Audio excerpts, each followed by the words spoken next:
Hey, welcome everybody. Young jerks, what a day in court today. Was Proctor on the stand or was it Yuri? I've got confused. I think Alan Jackson got confused for a second. I don't know. Maybe he didn't. Maybe he did that on purpose. There's some great stuff that happened today. We're here. The dream team is here. I got Mazza Media and attorney Mark Bederow in the green room. We were just talking. Is this trial over? Is it really? I mean, was this the last day? I mean, it almost seems like it, whether it's the last day really, or, it continues on. It seems like something turned today. So let's bring these guys up because we in the green room, just 2 minutes, we were just talking about so much. So I want to get this on the stream for everybody. So welcome to the show. Well, Mazza Media, welcome back. Good evening. I am fired up and ready to go. Maybe not as fired up as last night, and I would tell you this right now, it might be attorney Mark Bederow who is the spicy one tonight. We'll see about that. You promised spicy last night. You brought it. There, Oh, I there did. was just an opening rant that people loved. It was amazing last night. Yeah. Well, let's bring up the attorney Mark Bederow. I think he may be spicy tonight. Where do we even start with this tonight? This is unbelievable what happened today on the stand. Trial's over. It's over. There's a stronger likelihood that somebody is going to go to federal prison than there is that Karen Reed is ever going to get convicted of anything. And I can't help but go back to something I said when we first started chatting was, if this even gets to a jury. I don't know that it will. It probably will. But what happened today turned this from a serious criminal trial into a cartoon. This spectacle with the sallyport video is something that as lawyers, you never see this. I mean, you have to really grasp the magnitude of what Lally did, what it says about him, what it says that the jury thinks about him, what it says about the case, what it says about Proctor, and any number of things. So when he offered that video yesterday, he offered that as a straight shooter. Okay. If that was some kind of fakakta inverted video, when you offered that, you are ethically required as an attorney in offering evidence to be fair, accurate, and credible in what you're doing. And he wasn't. Okay. He offered that video and said to Yuri, who has his own problems with this because he knew it was fake as soon as he was on cross, if that was a fair and accurate portrayal of the sallyport and the car coming in and all of that, and it was anything but, because everybody knows the car is only as interesting as the right rear taillight is interesting. And they offered a video which purported to show in plain view for all to see a right rear taillight, which interestingly enough, and this goes more to their intent and how scummy this all is, there was white light showing on that taillight. So, and that's the good taillight we now know, which makes you wonder if they did something to that. But more importantly, when you realize that they flipped the image, the right rear taillight is essentially out of view and being humped by Proctor on the other side, doing God knows what for a period of time. He does appear to kind of walk away when someone else is coming. And then when you focus on that, you learn other things, such as people are apparating out of nowhere and reappearing. The time counter is all messed up, which clearly tells you that in addition to being inverted, it's spliced, it's fixed, it's not real. And it was offered as fair and accurate portrayal of what went on in that sallyport. And it was anything but, which then raises the next question. If the jury now knows this due to the excellent cross-examination and everybody seeing what we could all see, which speaks about the competence of Lally as well. Did you really think this was going to pass the laugh test when three talented lawyers who've been living this 24 hours a day and know everything about this case are going to look at this and not realize that this is not real? Did you also not consider that these are the same lawyers that receive thousands of pages of documents and other evidence from the federal government, and that they're investigating corruption and that the whole issue of tampering with the car has potentially been an issue, that they may not have other information that you don't. So the jury sees this. And what's the real takeaway from the jury's perspective? Adam Lally misled us, and he did it intentionally. So his credibility is shot. Okay. He is done in front of the jury, and it doesn't matter what they think otherwise about the case. They know that the prosecutor deliberately misled them, and he materially misled them because he tried to hide the right rear taillight. He tried to hide Proctor. He tried to hide all of the other stuff, and he was exposed. He was caught with his pants down, and he is cooked. Why would anybody believe anything he says? Moreover, because it's Proctor and all of this other stuff, if he's doing something with the car, which we don't know at the moment, going to get to that in a second, that calls into question whatever happened next. And whatever happened next was, oh, there's pieces of glass all over the lawn. Not only that night, but over the course of the next several days, you're supposed to believe that these guys just happened to drive by, if I understood the testimony right, hoping more evidence would reveal itself. That's Totally one of the normal. most pathetic. Totally normal. Just, this is a cartoon. It's a clown show. Lally clearly violated ethical rules in offering this evidence. Two rules 3.3 and 3.4, which Massachusetts has, as I've told you before, a model code that New York and other states have. And it relates to knowingly offering false evidence or assisting a witness provide false testimony. There's no question to me he did that because he omitted from telling the jury that this was an inverted video. And he omitted telling the jury, to me, a very interesting part of this is that's how we got it from the Canton police. Okay, so if you're a prosecutor, you're wearing the white hat, you're supposed to be a good guy, you're supposed to be an ethical, do the right thing, then you say, why are you giving me this garbage? Go get the real video. And don't tell me he didn't know when you see people getting out of the passenger seat, or when you look at the taillight, he knows that the taillight, what it's supposed to look like. He had no clue until this happened. This is ridiculous. This guy, I'm done with. He's just incompetent. He's beyond incompetent. What he did today was unethical. It was dirty. And to the extent that the feds are watching all of this, he didn't do him or his disgraced office any favors, and he certainly didn't win any points with the jury. And the worst part for them is what's coming next, because at the very end, out comes the flash drive. What's on the flash drive? Well, common sense would tell you that it's got to relate to this subject matter. This was not an accident. They set him up perfectly. They knew they got this bogus video, and I'm assuming that this may very well be real video or something that at least flips the car and shows Proctor doing something that would appear to be abnormal, as it should be, in the garage. And when Lally says, what's going on? I don't know what this is. Really? You don't know what this is, and you don't know what's coming? And they take a very long sidebar and call it a day. So now this is just hanging in the air for 3 days. They're going to get killed on this. He's done in front of the jury. And this, combined with everything else you've seen, with Sneakergate from today, apparently people are saying it's two left shoes or the colors don't match. I don't know. It looks like they don't match. But the sum takeaway from this is these people are corrupt, and they deliberately try to mislead the jury. They deliberately try to mislead the defense. They got caught with their pants down.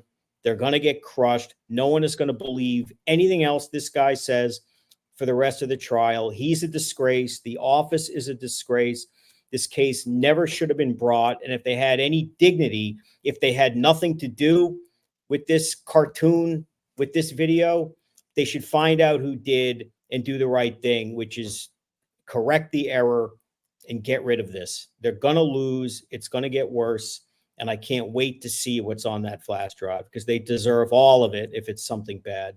You made a note of doing this in front of these attorneys, putting this video out and not expecting to get caught. I think it's even worse than that, because you have millions of eyeballs last night on our show, everyone was commenting on that before the attorneys even did. So you have millions of people in the crowd watching, and the attorneys are watching what everyone else is saying. So they don't even have to think about it. They just have to watch some of the shows, because everybody was talking about the mirrored video, and now everyone's talking about the sneakers that don't match.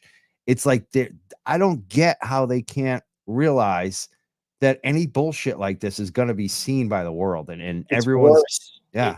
It's worse than just bullshit. It's worse than being sloppy. They deliberately tried to perpetrate a fraud on the court, the jury, and a woman fighting for her life and her defense team. And although it was a very sloppy and almost silly attempt, because it's so stupid, but the bottom line is they tried to sneak it in. And the fact that if it was a normal video that got inverted and the video itself wasn't important, people would still complain and say, what are you doing? How can you be that careless? But given the facts of this case and what this case is all about, which at its core is about one single taillight and when it was damaged, if it was damaged, and you come to learn that when it goes into the sally port and here comes the big moment, wouldn't you know that the video just happens to be inverted such that you can't see the taillight, you can't see Proctor, you can see what appears to be the right rear taillight, which appears to be damaged, which is also disturbing. And then you find out, well, this is how we got it from the Canton police, as if that's the end of the question. What does that say about the corrupt people in the Canton police, including Chief Wiggum and his goons? Because that's what this is. This is goonery. This is disgraceful. The feds are watching. I assume they've already been aware of this. I assume they're probably aware of a lot more things that we're not aware. But I have to tell you, after today, I have no doubt that the DA is part of this. And I would be nervous if I were them going forward, because what the hell were they thinking doing this and not telling everyone this is inverted and saying, just to be clear, Yuri, that's not the right taillight, right? This is the only video we have. And he made no effort to do that. He said it was fair and accurate, and even went one extra step.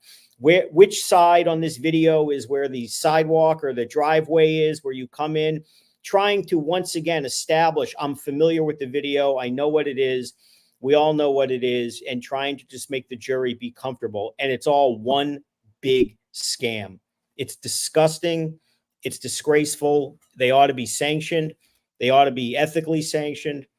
And God knows what comes after it, because to do that in the middle of a murder trial like this is just gross. So someone said, it's funny. Someone said, which one is Chief Wiggum? When that's Chief Berkowitz we're talking about.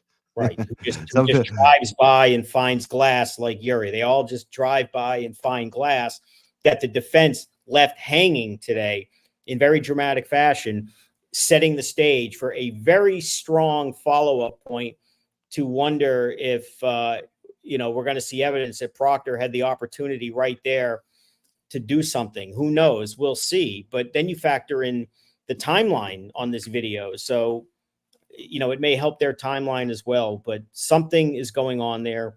Why is Proctor standing by the rear taillight that they're hiding with inverted video? If it was something good for the DA, they should be jumping up and down, showing everyone, look, the minute it got into the sally port, look at it.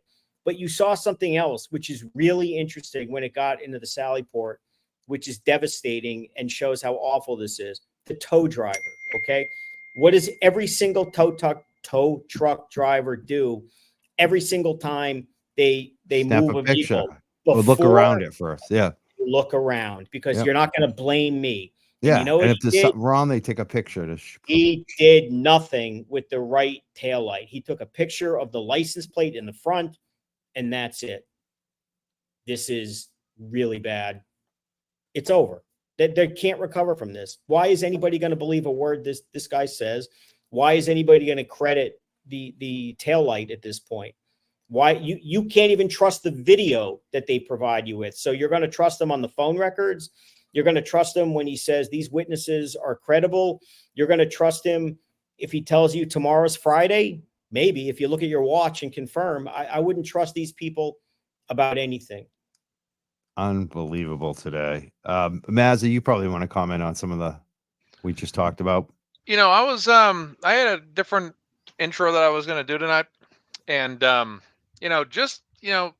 was listening to Attorney Mark Bederow here, and it just, not only was I listening to what he was saying directly about today, but I was thinking about the atmosphere of what he's saying, and just the energy right now between yesterday's show and today, and the energy in this chat and the energy in this movement. And it's one thing for someone out there to kill a man.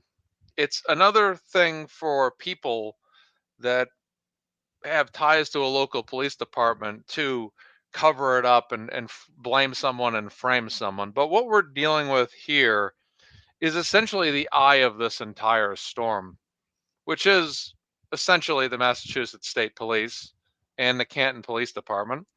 And just there, because you can't do anything like a normal citizen in any neighborhood in America that doesn't have the ties that the McAlbert clan does, can't conduct a cover up and a frame job like this without having people that have the ability to carry it out. So this even I hate to even say it this way, but what's gone on today and yesterday and what we're talking about right now is the absolute central core of this entire mother bleeping story. Is that this is not a case where someone got killed and no one ever found out who did it. This is something that went the whole distance. This was basically people through high levels of deception went out and made sure through any means possible that this thing would be covered up, but at a lawful level, including what we've seen in video the past 2 days. And you have a ADA, Mr. Lollipop, who played footage backwards before a jury yesterday. And I sat there and it didn't hit me as hard as it hit everybody else. I didn't think about it as much. Maybe I was just so busy or whatever. Maybe I was just focused on other parts of the case yesterday.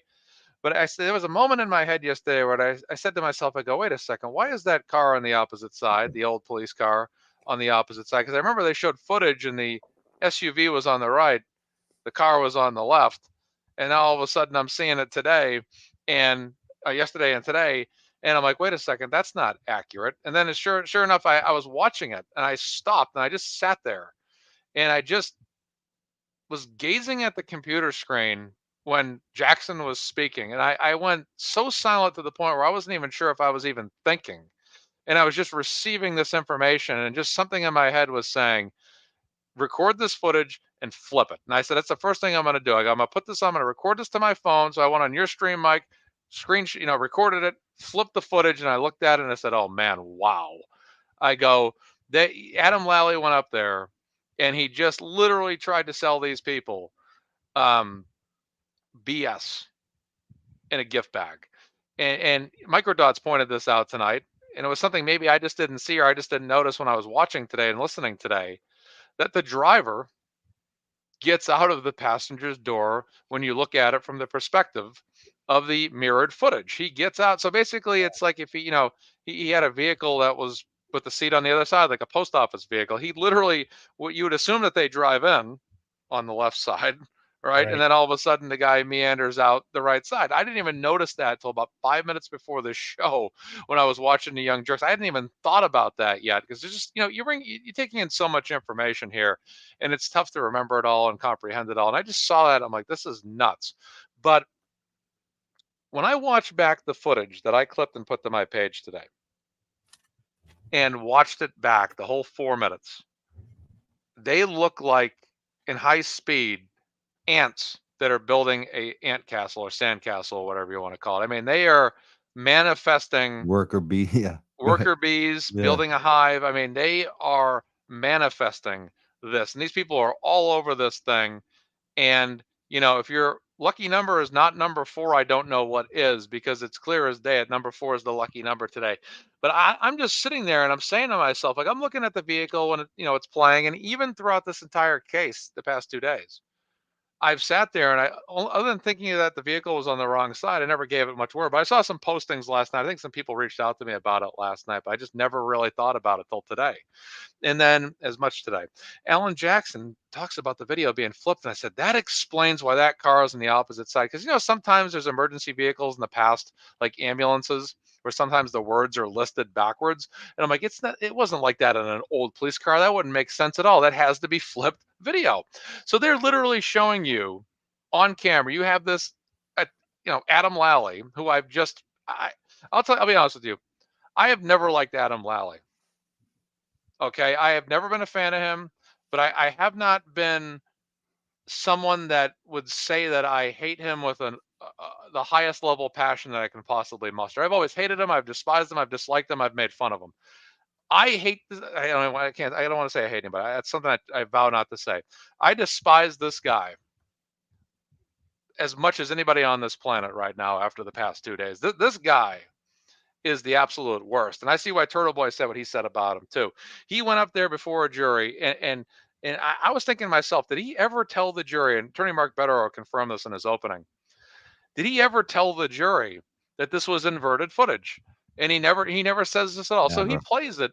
It's like what they do in, I don't want to take a shot at the worldwide global media and national media in this country, but a lot of times in the media and journalism, what they do when the media wants to curb the American minds a certain way is they play something and it's not verified information.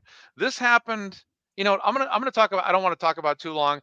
I'm going to talk about Sandy Hook very briefly. Okay. The kid that was the shooter was not the original person that was accused of being the shooter. There was another shooter originally. Okay. And then that was all over in the news that afternoon, that it was this other guy. And then he went online and said, no, it's not me. No, it's not me. And then eventually it came out it was this other kid. Well, in media, a lot of times that kind of stuff gets out. And what happens is the media gets across their message to people that are watching when they're watching that story live. So basically what happens is if you listen to the news and they tell you the wrong story or they give you the wrong whatever it is, right? And then all of a sudden you never go back and pay attention to that story again. You've never seen the correction on that story. And in your mind, whatever that incorrect story you were told initially becomes the truth. It's the same thing with playing the footage backwards in the trial today. When you're showing that to the jury and it's backwards and they're not maybe looking at it in as much depth as they should be, which, the number 4 is backwards. Some people may not notice that unless it's pointed out. The driver got out of the quote unquote passenger side seat. You may not notice that if you're not really looking for it. And in this particular situation, it's trying to convey to the jury that, look, they're on the left side of the rear left side. They're not on the rear right side. They're on the rear left side. It is purposeful deception. It is of the highest level. It is a fraud on the court. It is deliberately misleading the jury. It is arguably suborning perjury because the witness says it's a fair and accurate depiction of the scene. Again, knowing that the taillight is out of view and the corrupt cop that the whole case is revolving around is out of view. And, everyone's always complaining about the judge. Well, here's your litmus test to see what the judge is. She should be bullshit. Yeah. Okay. And if a real judge, and I'm not saying she's not a real judge, but I'm telling you what a real judge outside the presence of the jury would say, what the hell happened you do, from last week where you admitted evidence without informing the jury that it was backwards? Again, if it's an accident and it doesn't matter, fine. But this took the taillight and corrupt witness that everyone's been talking about out of view, and also gave the impression that the right taillight is staring right at you. And it can't be said enough times. That taillight also looked that it had been damaged. So what did they do with the video? Okay, they changed the timestamps. You heard that this is the way the Canton police gave it to us. And what the judge ought to be doing is considering sanctions against him. Okay, she ought to be considering whether I strike the evidence altogether, although at this point, the defense doesn't want it stricken. This actually worked out perfectly for them, assuming this nasty little flash drive that Alan Jackson had in his hand is what we think it may very well be. And I'm going to be honest with you, lawyer common sense tells you it ain't good for Lally. You have to imagine it has to be the real video. The only question is, was the real video show? And when you're a real lawyer like these guys are, I can tell you this: if you're examining Yuri about what Proctor is allegedly doing on a video you can't see, and you have the real video in your back pocket, you can connect the dots here. Yeah. It probably shows Proctor doing exactly what Jackson wants him to be doing. Yeah. You know, it probably answers some questions too about the feds today. Like for me, it's like, now I know why the feds have been letting this go on, because they were looking for something like this that just helps them. I mean, the thing about you, Mazza, you said, you know, you hate Lally. Someone said loathe him. I'm almost thankful for him at this point, because this was the best thing that ever happened in this case. Like, and I don't think like all of us didn't even realize it even last night. Like, because we didn't talk about it that much, but you know, we knew something was up with that. You didn't know that. I missed this too. Last night, I think I was even saying, this is clearly something's off here, but why does any of this matter? And I was trying and trying. And, you know, sometimes you have a late epiphany, and it kind of hit me today. And I said, oh my God, what am I watching? That's right. And it really hit me. But you know, what really needs to happen here is the judge needs to grill him and say, I want to know how this happened. Did you know that this was inverted video? And if so, why didn't you establish that? And why didn't you get real video? Why did you ask him it was fair and accurate without that qualifying mark? I mean, if he had asked the questions that real lawyers ask before admitting evidence, you know, is this a fair and accurate portrayal of what's going on? Yes, with the exception that the video is inverted. The other lawyer has a right to do something called voir dire, to ask questions before they agree not to object to the admission of evidence. And if this had been disclosed, it's not inconceivable that the defense attorney could have gotten up and said, well, wait a minute. You say this is a fair and accurate depiction. So in other words, what appears to be the right tail light is in fact the left. And over there, we can't see it. And then you would say, I object. This is not an accurate state of what the evidence is. And she may allow it, but then the jury knows it's not worth anything. He deliberately tried to sneak a pass ball on the inside corner and get it in and give the impression that nothing was happening in the sallyport. Everything's fine. Nothing to see here. It is a form of corruption. It is misconduct. And the worst part for them is the jury knows it. It's the last thing they heard today. It's what they're going to be thinking about. And it's the first thing they're going to get cleared up early next week. And then in theory, you know, Yuri's going to have to answer for this, and that smug look will be wiped right off his face. I can't wait till Monday. I can't wait. And let me tell you something. If the video that we think they have is what they have, and you play it for Yuri, the question I want to be asked is, after he watches that video, is say, you know, Mr. Bukhenik or whatever your name is, does this video speak for itself? Okay. And then just get rid of him. And I don't think they're calling Proctor. I think that's all bullshit. I think that's all deflection. And if Proctor's doing something bad on any video, if that's what the defense has, at some point, his lawyer is going to step into this. I mean, if you're I'm sorry, I don't want to, like, you know, get everyone's all excited for Proctor. It's almost, you know, not to sound all Wendy-ish, but it would be borderline malpractice to let Proctor testify.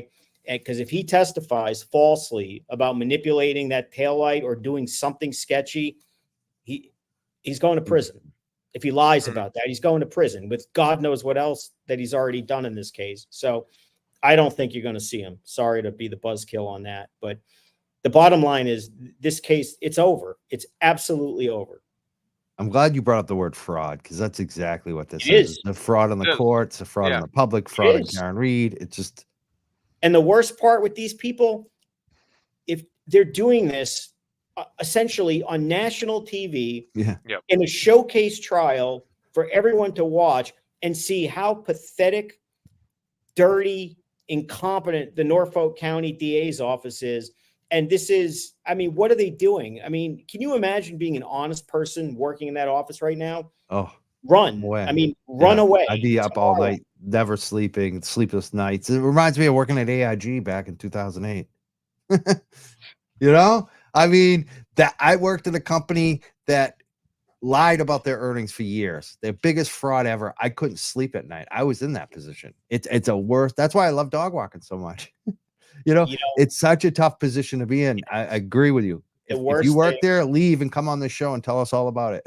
We talk about this all the time. As a lawyer, you know, your number one stock in trade is your credibility. And especially when you have a tough case like they have, they were going to lose anyway. Let's be honest. This case sucked from day one and never should have been charged or not indicted anyway. But if they were even going to make or give this a college try to kind of put forth their best attempt to at least not humiliate themselves, and what you really needed was an earnest, credible, decent person as prosecutor to level with the jury and say, let me tell you why I can get you across the finish line, that there's proof beyond a reasonable doubt. The way you don't do that is bore people to death for 6 weeks, put on, an Albert McCabe show trial that they're not guilty, finally get to the part of the case where you're trying to prove her guilt, and in the process of that, get exposed as offering false evidence. He should be fired. Let's just call it what it is. He's an embarrassment to his profession. And, the people who get pissed off the most at prosecutors who do this are prosecutors and ex-prosecutors, because you were in their shoes. You know how they do this. He tries a hard case. I don't know why they're trying this case, but nevertheless, you want to believe that he at least believes in what he's doing and he's going to do it fairly, and he's going to win or lose, tip his hat and go home. And what you don't expect him to do is literally offer evidence that tries to hide Michael Proctor and hide the taillight, and then just think it's no big deal. It's a very big deal. Now, a couple of things happened. There was a motion filed that everyone keeps talking about in the super chat that we're going to talk about. But there's also the fact that Bev closed court early today when they brought up, playing that video. She said something about 8:30. Yeah, 8:30 hearing. They're going to start an 8:30 hearing on Monday. I don't know if it's about both motions or one you know what I mean? Is it going to be about the video? Is that what they're going to be arguing Monday morning, or are they just arguing about the dog expert? Do you guys have any thoughts on that? Well, they were up there for a long time when he wanted to use the video. So I'm going to assume that the sidebar that led to the adjournment from today was about the video. And I'm sure, again, I don't know what's going on, but with a little informed experience, what would be going on is he says, I want to play this video. Lally says, I don't know what's on it. And the judge says, well, why doesn't he have it? What's on it? He has a right to see it. And I'm assuming what the defense would say at that point is, I'll tell you exactly what's on the video, whatever that was. And if it's bad, if it's real bad, maybe they won't even make it to a jury. That would not surprise me in the least if it's really bad, because if it's really bad and it comes out in court, the public scrutiny of this DA's office and this disgraceful prosecution, if you think it's bad now, if it turns out that there's some kind of evidence that Lally offered that was false to try to conceal Proctor's, literally proof of trying to frame Karen Reed, if that's what it is, that raises all kinds of questions. That's going to raise the federal antennas. Reporters are not going to be asking Lally. They're going to be asking Morrissey. Okay. And they're going to be asking other people like the attorney general and the governor and say, what's going on in Norfolk County? What are you doing? Who's going to pull the plug on this? Now, if the Norfolk DA was a credible place, which, experience tells you it's probably not, they would be concerned, assuming they're not part of the corruption, if there's evidence that Proctor did something, and that should cause an ethical, honest prosecutor to punt mid-trial. I mean, I can't believe how similar this case is, like that FBI agent case I talked to you a couple of weeks about. It's literally playing out the same way. And that one was destroyed in the middle of cross-examination of the key witness. They quit. They had to. I don't think these people have it in them to quit. Yeah. But the difference, They should, though, if they were smart. The difference here is there's going to be so much public pressure when that video gets played. And if that video is the accurate sallyport video, putting aside whatever it shows, if it's just happens to be the accurate video, somebody was asking, well, what if she doesn't allow them to play it? No chance. Okay. They offered false evidence, misleading the jury as to what was going on in the sallyport. And the defense says, I have the real video that the jury have a right to know what actually happened? Yeah. Never mind what you think of the judge. That video, if it's an accurate portrayal of the sallyport when the vehicle went in there, is coming in. And there's nothing that any of these people can do to stop it. Nothing. There was a post from Microdots today that came out this afternoon. I'll read it right. I'm just going to read it verbatim here. Missing time. All of the significant deletions edited out of the tampered sallyport video, totaling 9 minutes and 18 seconds removed from the 5:59-minute video presented into evidence by the Commonwealth of Massachusetts. They presumably edited out all of the incriminating portions. Yesterday, ADA Lally and Yuri You-Know-Who presented the tampered video as authentic, seemingly to deceive the jury and the public at large. The edits occurred at 2:30, 2:32, 2:34, 2:36, 2:37 and 19 seconds, 2:37 and 38 seconds, 2:38, 2:39, and 2:44. And he actually broke it out in a graph with the actual duration of some of these. And the very last timestamp that Microdots broke out was actually a 2-minute and 47 duration, uninterrupted. There was Fraud. a lot Yeah. of fraud on the court here. Yeah, I mean, we call it fraud. You know, federal prosecutors call it conspiracy. RICO, the RICO on this. I mean, is this a RICO case looking like more and more? It's crazy. My first reaction is no, and it would never get charged that way. But I'll tell you something.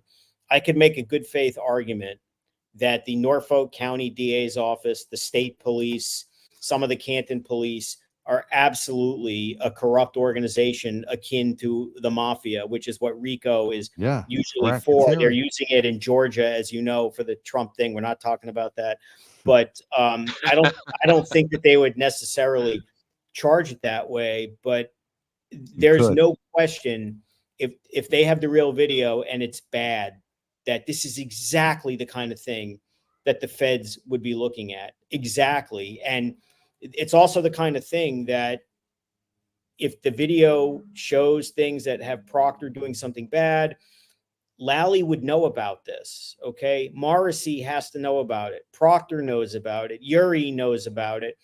These people, I'm talking the prosecutors and the main investigators, beyond Higgins and the Alberts, I would not be surprised if they are absolutely positively, at a minimum, what the feds would consider subjects of a criminal investigation, which is a word it's a specific term of art where you're of interest. They don't have you necessarily on the bad list, but like a target is somebody they're coming after. But if this is all some kind of thing where the DA's office has known that there's real evidence that contradict, and it's bad for them, and it contradicts what they did, then they're going to be in trouble. Now, there's one other important issue here, which I would be also moving to dismiss the case on Monday in the event that the video that the defense has shows something significant, meaning Proctor working the taillight or doing whatever else he's doing. Because if that's the video, and they didn't get it from the DA, presumably, and it shows Proctor doing something bad, well, that's exculpatory evidence. Clearly, that would favor the defense. This video was in the possession of the police, which is imputed to the DA. The Canton police had it. Lally clearly knew that this was a bad video. He had an obligation to say to the police, give me the real video. And he then had an obligation to take the real video and give it to the defense, particularly if it's exculpatory. If he didn't do that, that would be an egregious due process violation, or what lawyers call Brady violations. Maybe you've heard of that. Some of you, maybe some haven't. And that would be, and it's a mid-trial thing. And I would potentially be moving for a mistrial on that basis. Again, assuming the video that they have, the real video, is exculpatory, which we don't know, but it feels like it is. We got Nick Rocco. He's just posted a comment. He's going to be on Court TV tonight. He wants us to give him 3 quick things to say on Court TV tonight. I mean, I would say the fraud thing, right? The district attorney offered false evidence, didn't alert anyone to it in an effort to shield the taillight and the alleged crooked cop who's at the center of this. I wouldn't even say 3 things. I would spend all my time on that, because that is absolutely, positively outrageous, and this case is over. Yeah, just keep repeating it's over. They provided fraudulent evidence for the world to see. How is he going to sum up? Serious. I mean, let's assume they continue the trial. It goes, as wonderfully good for them as it's been going so far. How does he get up and say, ladies and gentlemen, and level with them? They're going to be looking at him saying, look, I've already had to listen to you for 6 weeks and want to pluck my eyeballs out having to listen to you. I don't want to hear anything that you've been telling me, but even worse than that, you misled me and you did it on purpose. And it's only because Jackson told us, okay? Which, by the way, plays perfectly right back into their theme. Remember their whole wait for us, wait for us. It all plays right into that. If it wasn't for us, you would have been defrauded by these people who were supposed to be the honorable people. But it took the so-called scummy defense attorneys for the murderous to tell you what's really going on here. It's such a shit show. It's incredible. Yeah. The defense is at a full house this entire time, and they've just continuously raised, the stakes and say, okay, all right, you want to go all in, prosecution, come on, because we got the facts on our side. Now you got a prosecutor that plays footage backwards, doesn't even know about it. And we know it's officially backwards footage because it's not filmed backwards with the text going as it should be. That text is also backwards, without a shadow of a doubt verifies that the footage was flipped at its exact organic level. And that's exactly what we're looking at here. The prosecution's screwed. Mark, you've said it for weeks on this show. This case was dead on arrival. Now it's been nuked deeper than the Grand Canyon. People looked at me like I had 3 heads when they asked, should this case be going to trial? Well, Wendy Murphy does have 3 heads. I didn't say that a lot. I'm sorry about that. When we'd say, no, this case shouldn't go to trial, but then I would say, I would do you one better. This case never should have been indicted. And they have proven that to be true. The case now has no chance of winning. Presumably, these people have no self-awareness or dignity and will continue to press on because they're so far into this. But what they ought to be doing at this point is all saving themselves. Forget about the trial. It's over. They ought to be doing anything they can to minimize their criminal exposure and start preparing arguments for mitigation in potential sentencing. And the best way to do that is to stop falsely prosecuting someone who is uncertainly not guilty and who looks more and more and more each day actually innocent. Because if Proctor's, diddling the taillight like there seemed to be alleging that he was, where do these people go next? They've been, they keep saying, how could they plant all this taillight evidence? That's preposterous. Well, it doesn't sound so preposterous right now. And if that evidence disappears, then I think at that point you start saying, my God, she's actually innocent. And this really is some real sadistic frame up concocted by a bunch of people who, look at the evidence against those people, not of murder, but there's a hell of a lot more evidence about them making weird phone calls, credible evidence. I mean, making, engaging drive-bys, in serious conduct. Yes. Spying on the cops, updating each other about who said what, making sure all the witnesses are telling them what they're telling the cops. I mean, that sounds a lot more suspicious than somebody who says, oh my God, did I hit him? And then the light goes on in their head. And I can't help this. I always go back more and more to Proctor's, that one text about, I wish she would kill herself.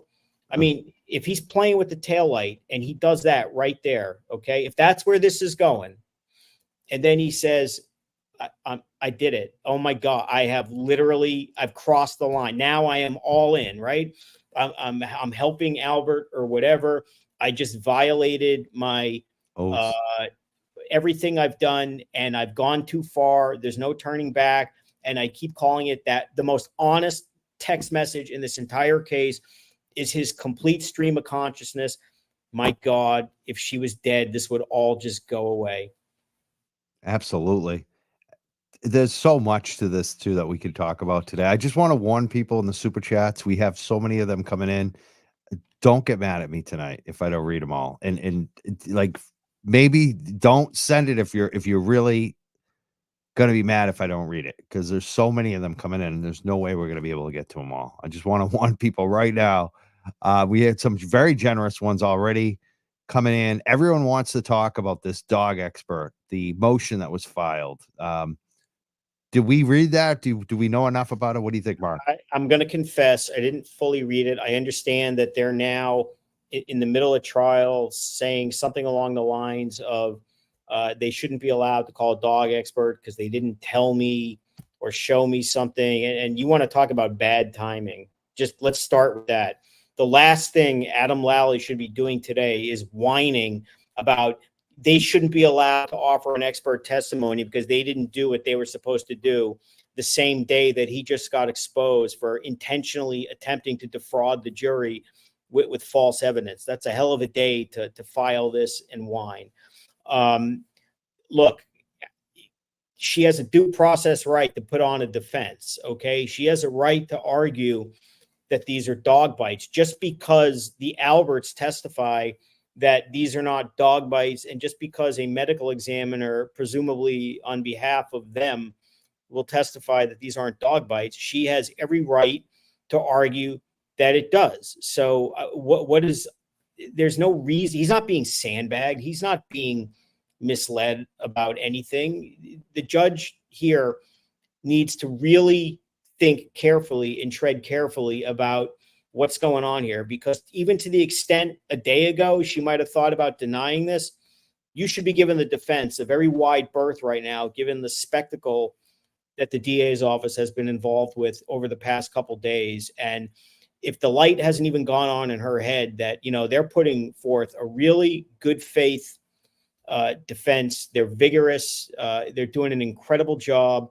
They're blowing this out of the water. They're probably gift wrapping this for the feds. The last thing you need to be doing is trying to thwart the defense from offering evidence in support of their claim that somebody else did this. So I think that would be crazy for the judge to start taking these motions as anything serious. What she ought to be concerned about is the prosecutor offering fraudulent evidence. That's what she should be concerned about.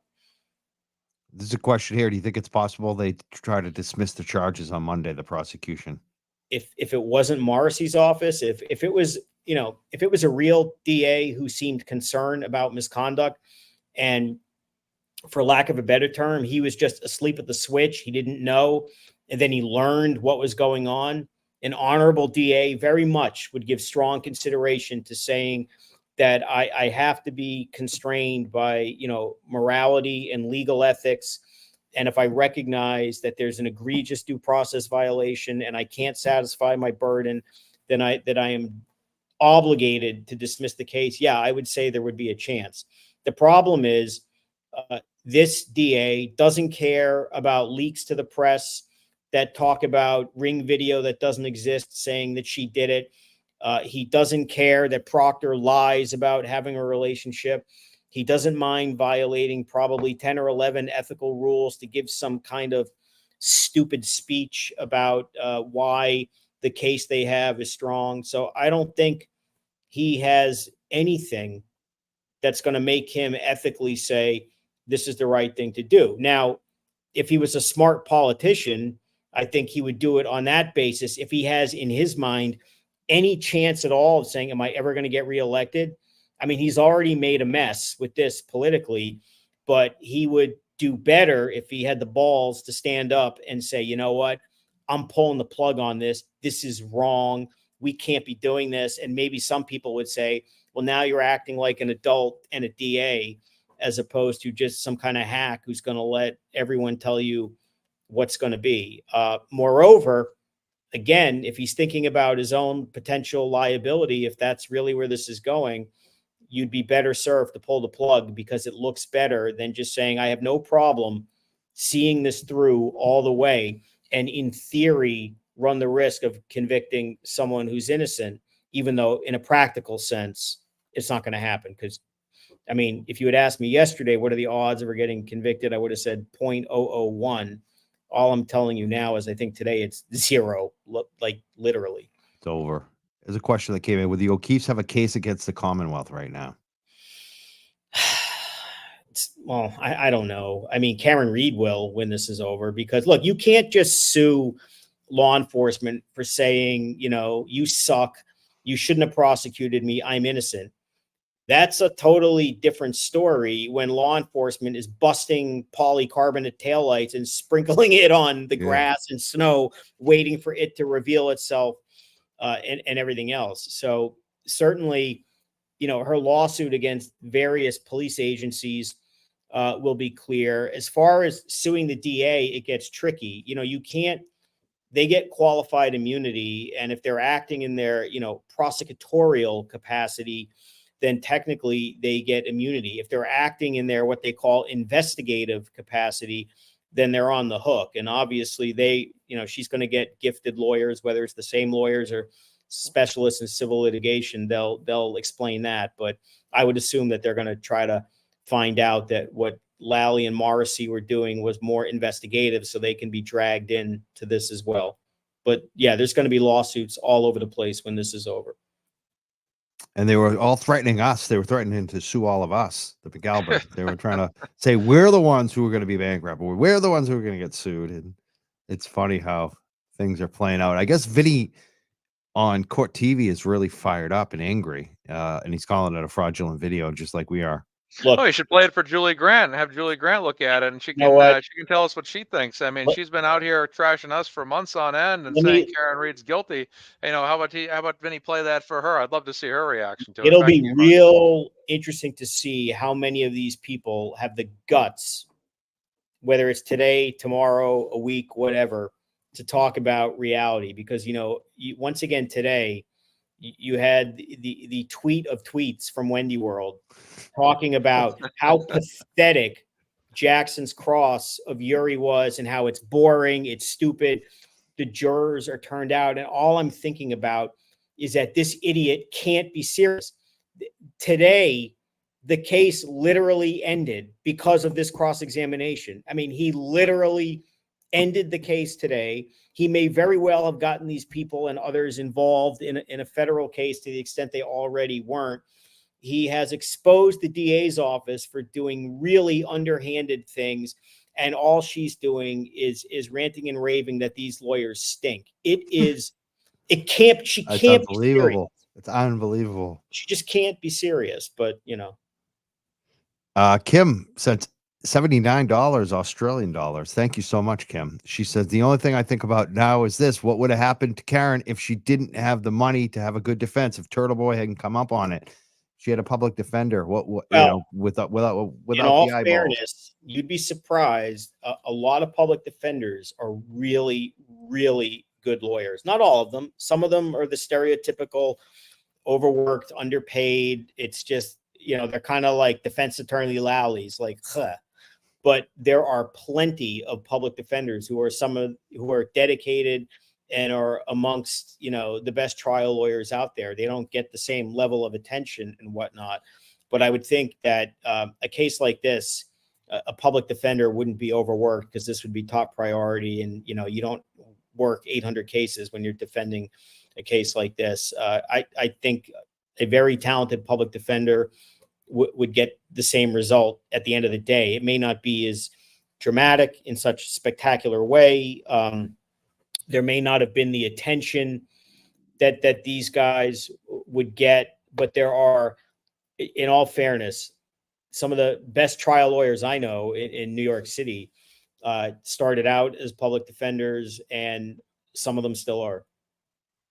Some people are talking about the time code was apparently edited in the video too. and what that shows and is intent. That shows specific intent to defraud, conceal, and mislead. These are all aggravating factors, which is why this judge, again, there's your litmus test. She should be calling them to the carpet and saying, I want to know exactly how this happened, why it happened, how long you knew, and if you did know, why didn't you just go get the real video, idiot, instead of offering this? If your intent was not to conceal, did it occur to you that maybe tell the police, I want the real video? And what? The Canton people say we don't have it? All it does is show that the corruption gets more and more real every day. And anyone who's denying that this is happening right now at this point is being delusional. Because to me, one of the most fascinating things that you heard in this whole exchange was when Yuri, and it was a throwaway comment. That's how we got it from the Canton police. As if that makes it okay. That makes it worse. Yeah, that makes it worse. That shows the corruption goes right to Berkowitz and his goons, which is exactly what the defense is alleging. And they're alleging that he was in the sallyport. They're alleging that Higgins was in the sallyport. I mean, this is amazing. This is insane. Kelly asks, if Morrissey is forced to resign, would he lose his pension? I don't know. He's probably been there for what, 847 years. So I'm sure he's got a fat classic hack pension. He might have two because he was in the state senate too. So he might even have two pensions. I don't even know how that works. Probably does, but whether he keeps his pension or not, if he's got bigger problems, and if nothing else, if he's going to allow this to go on, and if he's known about all of this, then he needs to go, period. And you know what? At some point, if he's not going to do it on his own, then if you live in Massachusetts, you should, demand the governor and attorney general, who do have the power, certainly in New York, I assume they do in Massachusetts, to take action. And I think you're going to see, as bad as the public attention is now, it's going to get worse and worse. You're talking about the one guy from Court TV, who I think you've all agreed, at least as far as Court TV goes, has been the credible one, on a sliding scale of fairness. And, now they're going to start, I think, a lot of the TV analysts, a lot of them who, by the way, who I know and like, but they get on TV and they kind of do this, they lick their finger and see where the wind is blowing and give these cliche, no analysis. It could be this, it could be that. When they're lawyers, they want your opinion. Anybody can just say it could be A or B. If they don't start turning on this, then, that tells you what it is. The other thing, which is interesting, somebody's talking about Turtle Boy in the comments. When this case explodes, this may drive them more nuts than even Karen Reed. That's going to be the end of that case too.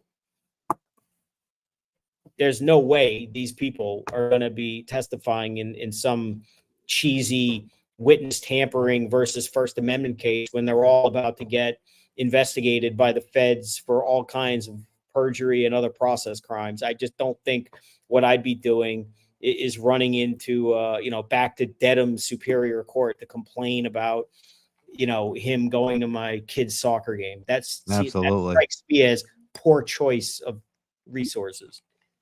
And I have a feeling if they replace the DA, Turtle Boy's thing's getting swept, because there's going to be so much pressure on that to not continue the prosecution. Well, they're going to have a lot to answer for throwing him in jail for 60 days too. I mean, they got to answer to that. That sounds like quite a lawsuit, doesn't it, Mark? Yeah, I don't know the full story about that. I thought that was more related to this really even worse alleged girlfriend thing, who appears to have really poor, embarrassing credibility for them to do that. But the idea, I've never heard of a case, and I don't want to get into the merits of it because, in all fairness, I don't know it that well. But just the whole concept of going after a journalist for, aggressively reporting. Award-winning. If Turtle Boy is listening, it's award-winning journalist. He absolutely. I mean, look, he broke the case. I mean, publicly, and that's really good journalism. And whether you agree or don't agree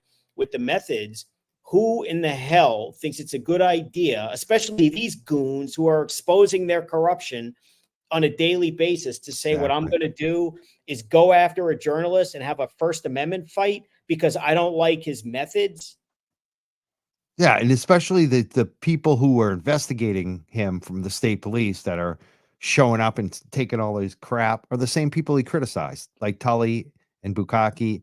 I mean, that just so shady. They like, oh, we gonna have a special prosecutor, so we're not connected, but they are. It's such BS, the whole thing, and definitely needs to be thrown out.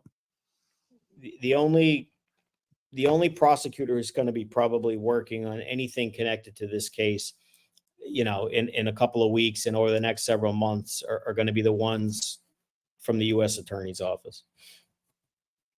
That's going to be something. Yep. Something to look forward to. And this shows you, I've said this before, what Turtle Boy is in the chat. Good evening, Turtle Boy. This is what I said months ago. When they went after Turtle Boy the way that they did, when they went after the Canton Nine the way they did, all they did was validate and verify that what they did to Karen Reed was the cover up and the frame job that we all thought it was. They did it in plain sight. That's all they did. And when I saw what happened to him, when I saw what happened to the Canton Nine, it's like, oh boy, they're going right after everybody. And so what are they afraid of? They're afraid of the truth, that this stuff was going to see the light of day.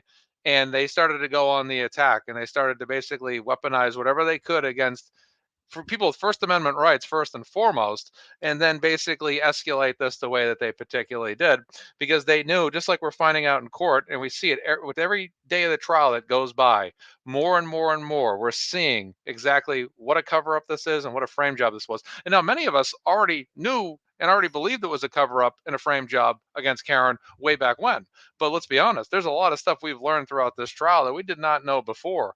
And this sallyport footage was damning. Well, this is it's the icing on the cake. I mean, again, you're kind of waiting for the other shoe to drop, which is the real video, which presumably is what they have. But assuming it supports everything that we're talking about, then you do what lawyers call marshal all the evidence together. I mean, right now, you get each fact piecemeal, it gets filed away. But what happens if this case were ridiculously to proceed, which it shouldn't, when they start talking about, does it all make sense now? How, he's doing something in the sallyport. They find all this glass time after time gratuitously. The library video goes missing. The ring video, which you now know is not her fault, right? It's came back to Proctor. That was brilliant today. It was actually Proctor. He knows the Proctor did it. Right. You're missing all this other video, which would show the taillight. You have all this other video. You have a witness, like Yuri, who yesterday says, well, it appears that her car comes in close contact with John O'Keefe, and then they make him watch it again today. And now today, all of a sudden, for the first time, all he wants to do is say, well, the video speaks for itself. When yesterday he was giving us a drinking lesson on what she was drinking, how often, how much, because I'm watching video. Yeah. And I remember telling you yesterday, it's not appropriate for a witness to offer his opinion on what a video shows. But he had no problem doing it on direct. But today, when it shows her hit O'Keefe's car, or it shows Proctor humping the taillight off camera, that's when grab-assing the vehicle. But you add in the phone records, the dumping of the phones, Haas-Long to die in the cold. Yeah. It goes on, and you look at the jury and you say, really, this is a tinfoil hat cover up? Yeah. Really? So what case do they have against Karen? Because there's nothing but he said, she said, where people go on the stand and say, well, I think I heard her say, I hit him. Well, these are people that don't even know that they're friends with people or acquaintances to begin with, and they're the ones trying to claim that she said this. It's absolutely ridiculous. It's not insignificant, too, in this, when you sit there and say, how could they do this, or how would they have the wherewithal to do it? Given that everything you're learning about this Canton cult is so incestuous, how they're just all either related or, have the cops to do whatever they want to do.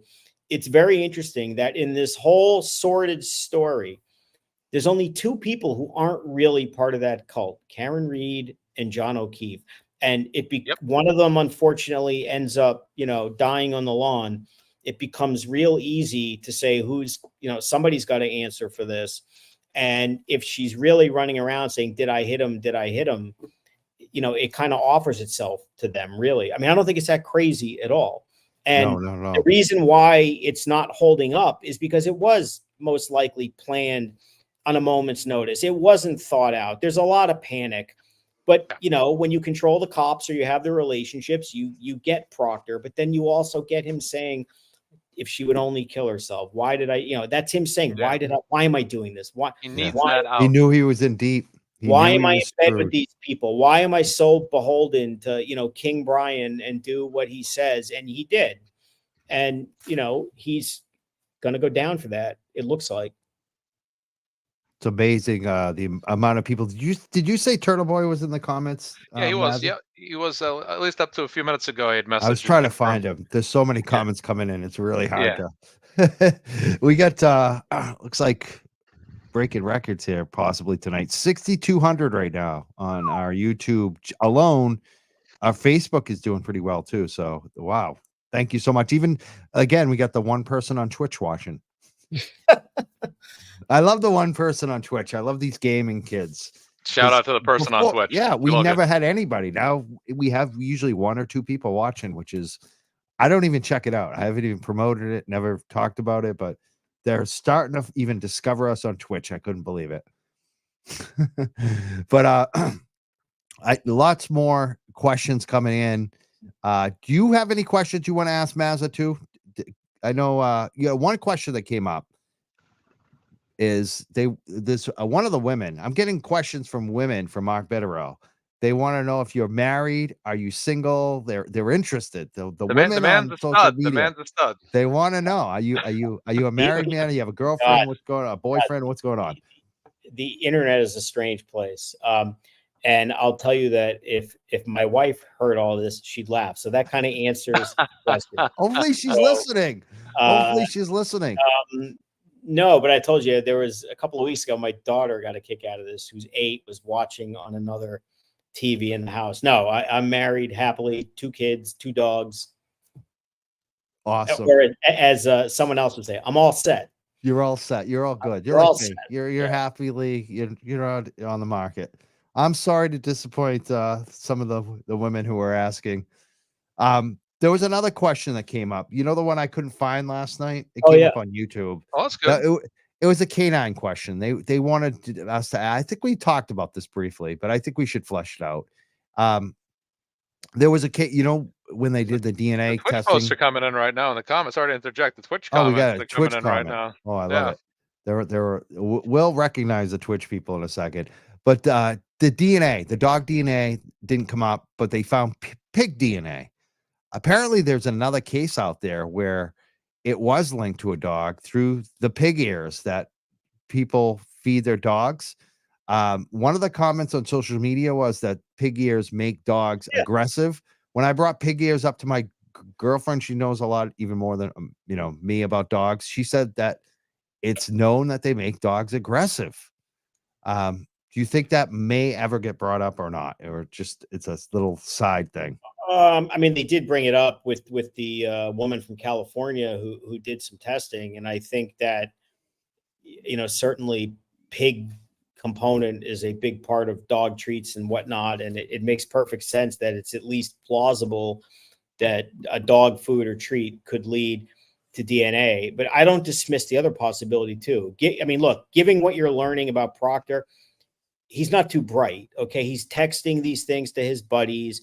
He appears to be doing something, or at least that they're making a real devious suggestion. Jackson today, at the end of the day, like it feels like he's leaning in, smiling, but he's holding the club behind his back, waiting. Do you know what I mean? It feels like it's coming. So if Proctor was dumb enough to do something in the Sallyport on video, even though, we'll fix the video in the presence of other people, if he's dumb enough to do all these other things that he appears to have done, do you really dismiss the possibility that he just said, I want to make sure they don't get any dog DNA, so I'll just go stick a swab on a pig? I mean, honestly, I don't put anything past them. The reality is, you heard this today. They held the shirt till March 14th. And I thought another thing which was interesting today, just to always give the jury to go back to the shitty crime scene in this case, they mixed up the clothes and put them in the same bag and mislabeled. And who's to say when that happened? But I thought that was actually very effective, just to go back as a reminder of Solo cups and Stop and Shop bags and leaf blowers. I mean, you had Yuri tripping up because he doesn't want to identify Proctor's handwriting, but it ain't me. You know, I can't speak for any of this. So I don't think anything that would have come off that shirt would be reliable. And in the same token, the fact that they didn't find dog DNA, if you're testing the shirt with an unsecure sample and you're relying upon Proctor, I mean, imagine the defense argument. You're going to rely on the guy who may be chiseling the taillight on video in the sallyport to trust him to take a proper testing of the shirt instead of mailing in the shirt. Can't secure evidence, right? You know, and then you got evidence at the scene. You know, that's another thing I think you were kind of talking about earlier. It's just this, how they kind of came up with the cover up on the fly. And you have evidence of that they came up with it on the fly because they kept returning to make return visits and all the stuff that they were doing. And, oh, we're finding taillight just coming right out of the ground like it was growing like grass. It was ridiculous. And you know, Yuri this afternoon or this morning, smirking at Alan Jackson for asking the question that he did about Berkowitz return to 34 Fairview. Oh, he just happened to be driving down the road. You don't think that there's anything suspicious about that? No, I don't. Really? Well, haven't you heard about the latest police investigative technique? We're gonna go out of our way to do drive-bys and just wait for the snow to melt. And the worst part is, it didn't sound like he even said we stopped, got out, and searched.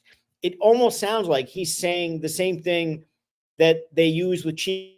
Oh, we're letting it reveal itself and we'll take it. I mean, I don't think he really drilled down on that, but it sounds completely ridiculous. It gets worse and worse with these people. Somebody just asked an interesting question I saw about, what Proctor should do, or whether he should go to the feds. And the answer is yes. At this point, he should minimize his trouble. And I mean, if he testifies in this case, he's a fool, because all it's going to do is expose him more and make them angrier about you're still willing to continue the lie. And at this point, he should get out of this and run around and say, what do you want to know? And try to minimize. They should all be running like rats.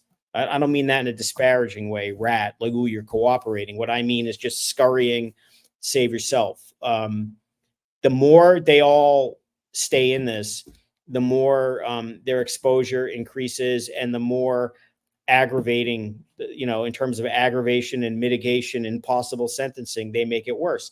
But if they somehow repudiate and say, I don't want to be a part of this fraud anymore, and try to convict an innocent woman, they could argue that ought to be something that I get consideration if something were to happen to me criminally. So if he comes in and testifies and sticks to this nonsense that's being sold, it makes me wonder about his lawyers, and it makes me wonder about him. I mean, I think it's nuts.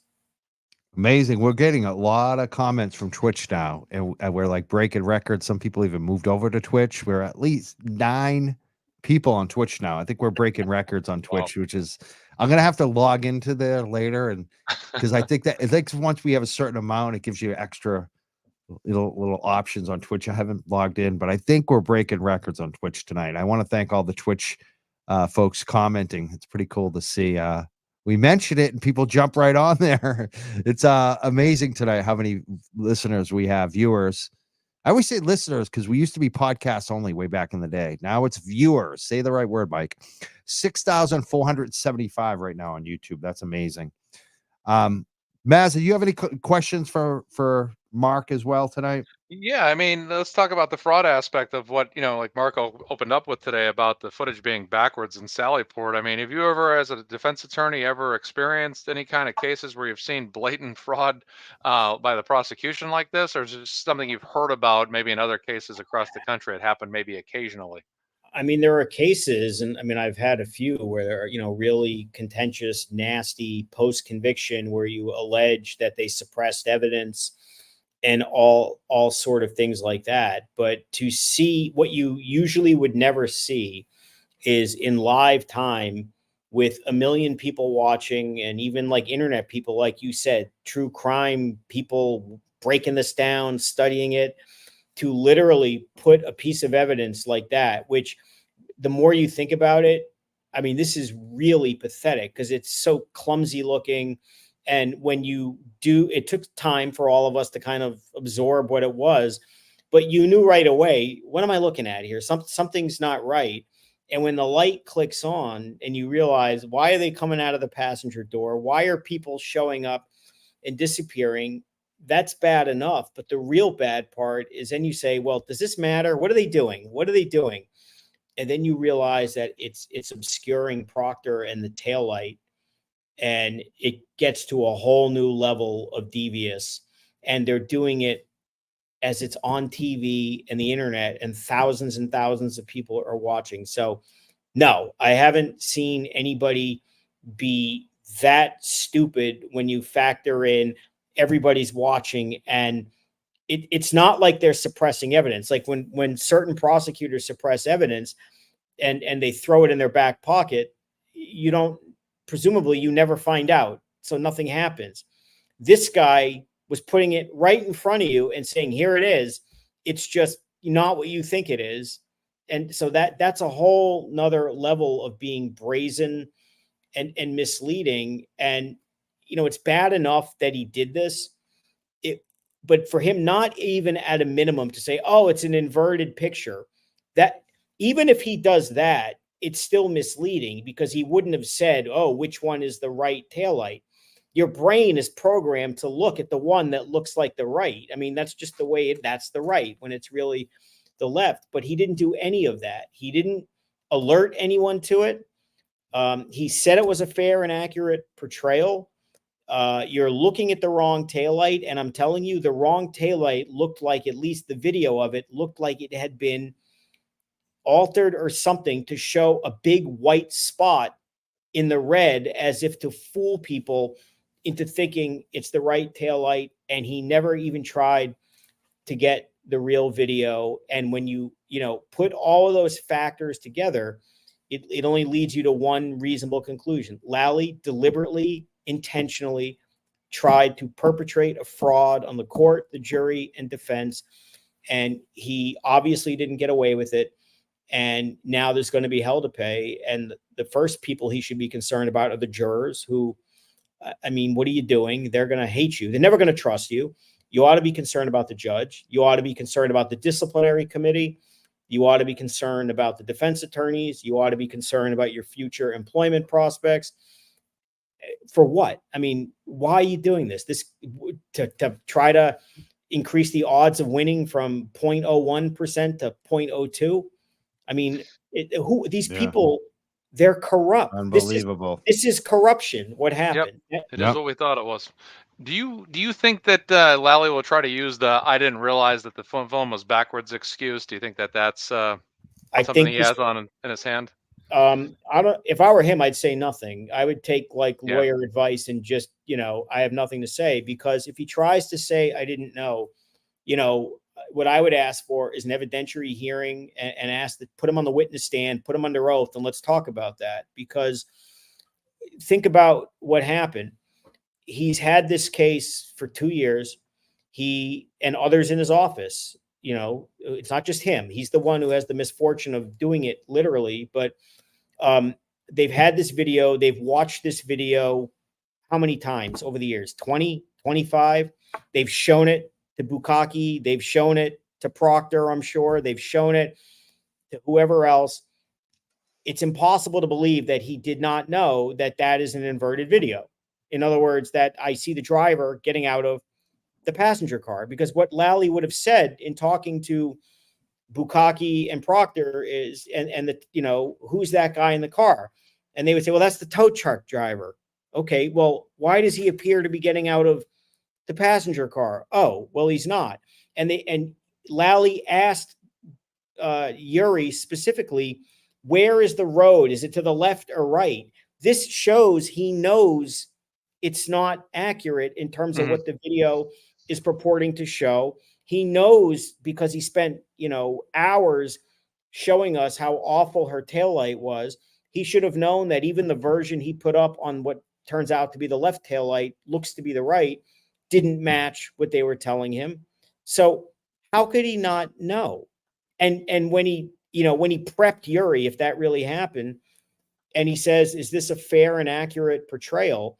are we to believe that when they're talking privately, that nobody ever said, well, except for the fact that it's actually, you know, backwards? So who's going to believe Adam Lally saying, I had no idea? Yeah. Yeah. You know what? Now, on the other hand, that doesn't mean he should be saying, well, of course I did it on purpose. I didn't want them to see Yeah. Proctor diddling the taillight. I think, mean, I think we know who's agreeing that, on with Lally, it's guys like Kevin. We just had a comment come in. Plevin is hitting high membership tonight as well. He's got 121 watching.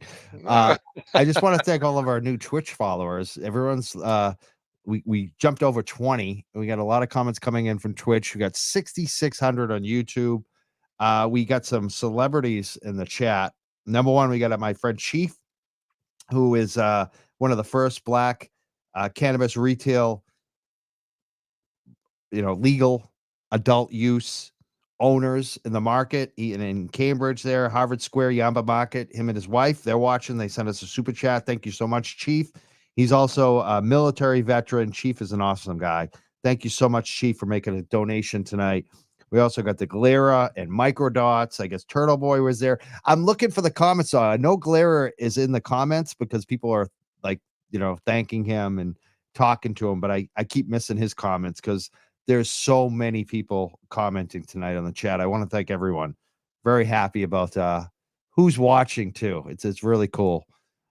We got so many questions coming in. People keep throwing in their comments. Here's one here. Well, just latest one says, I'm waiting for him to say, oh, her car is from Ireland. They drive on the opposite side. I mean, I wouldn't doubt Lally would say something like that at this point, right? The only thing he should say at this point on Monday is, Your Honor, the Commonwealth moves to dismiss, and then just get out of there, get a lawyer and be quiet and see where the dust settles. That's the only thing he should be saying at this point. Yeah. It's just amazing. That, checkmate. It should be over, right? Checkmate. Well, it is over effectively, but they would do themselves a favor if they tried to get on the right side of this now. Now, they've done a lot of harm and a lot of damage, so they're still going to potentially be held to pay if something bad has happened and the feds do it, if that's really where it goes. But, at some point, at what point do you look in the mirror and take inventory of your life? And of course, when you're a prosecutor, the amount of power that you have is just extraordinary. I mean, you can literally destroy lives because you say so.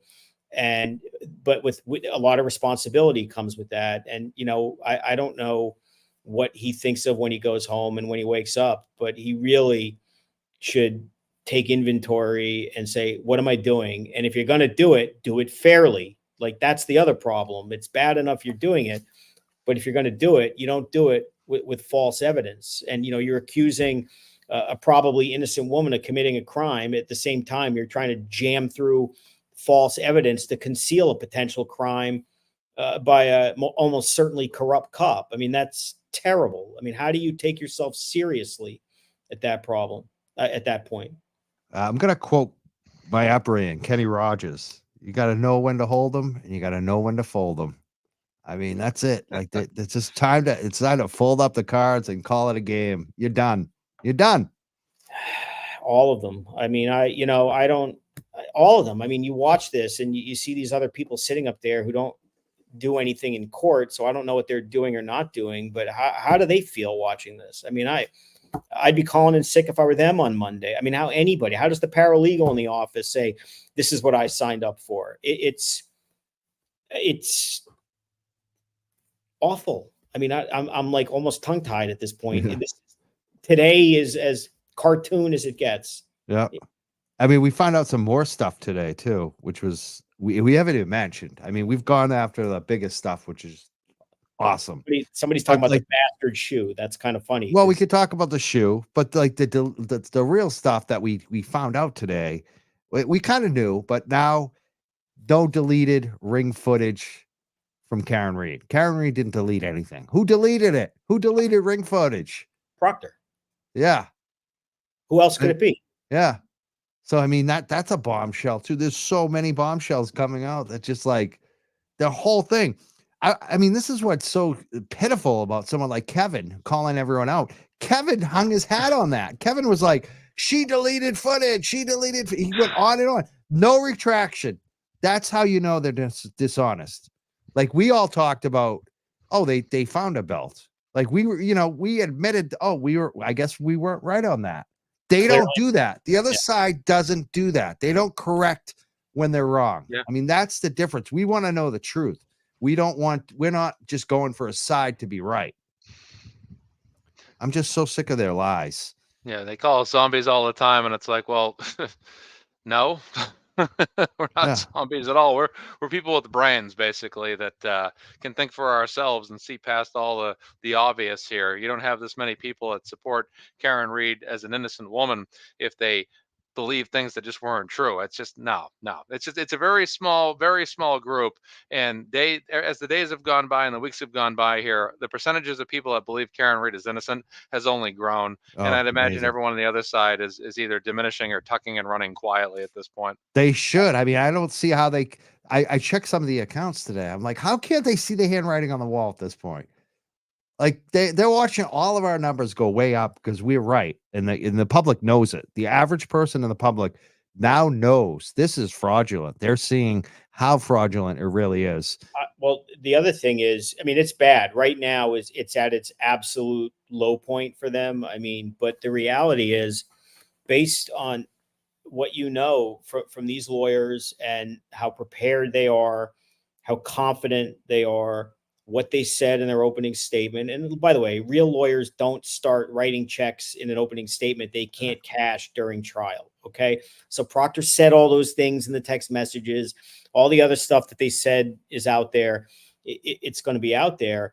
But this video on Monday is going to take it to a whole new level. And it's going to be, if it's all about Proctor, which it feels certainly that it is, right? I mean, given the timing of all this. And then, Lally is telling the defense, well, that's who we're going to call next. First of all, this is a reason why you probably should have called him earlier. But if you try to call him now with everything going down the drain, it's only going to get worse and worse. And then the reality is, as upsetting as this may be for people, you have to expect that Proctor's lawyer may have a very different view of Lally in terms of what should happen here.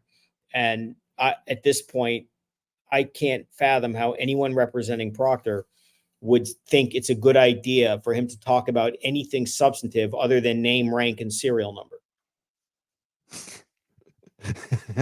Name, rank, like serial. Yeah, I like that. That was a good one. Very good one. That's right up there with a detective that should do some detecting. Detective, go detect something. Yeah, right. go detect something. Some of these people are going to go from breaking taillights to creating license plates in prison. That's what they should go to.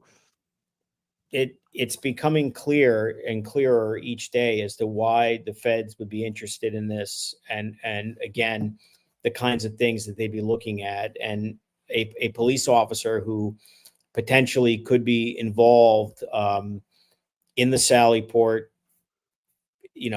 tampering with evidence, tampering with video in order to create the evidence to literally frame someone who's innocent of the most serious crime in the penal law.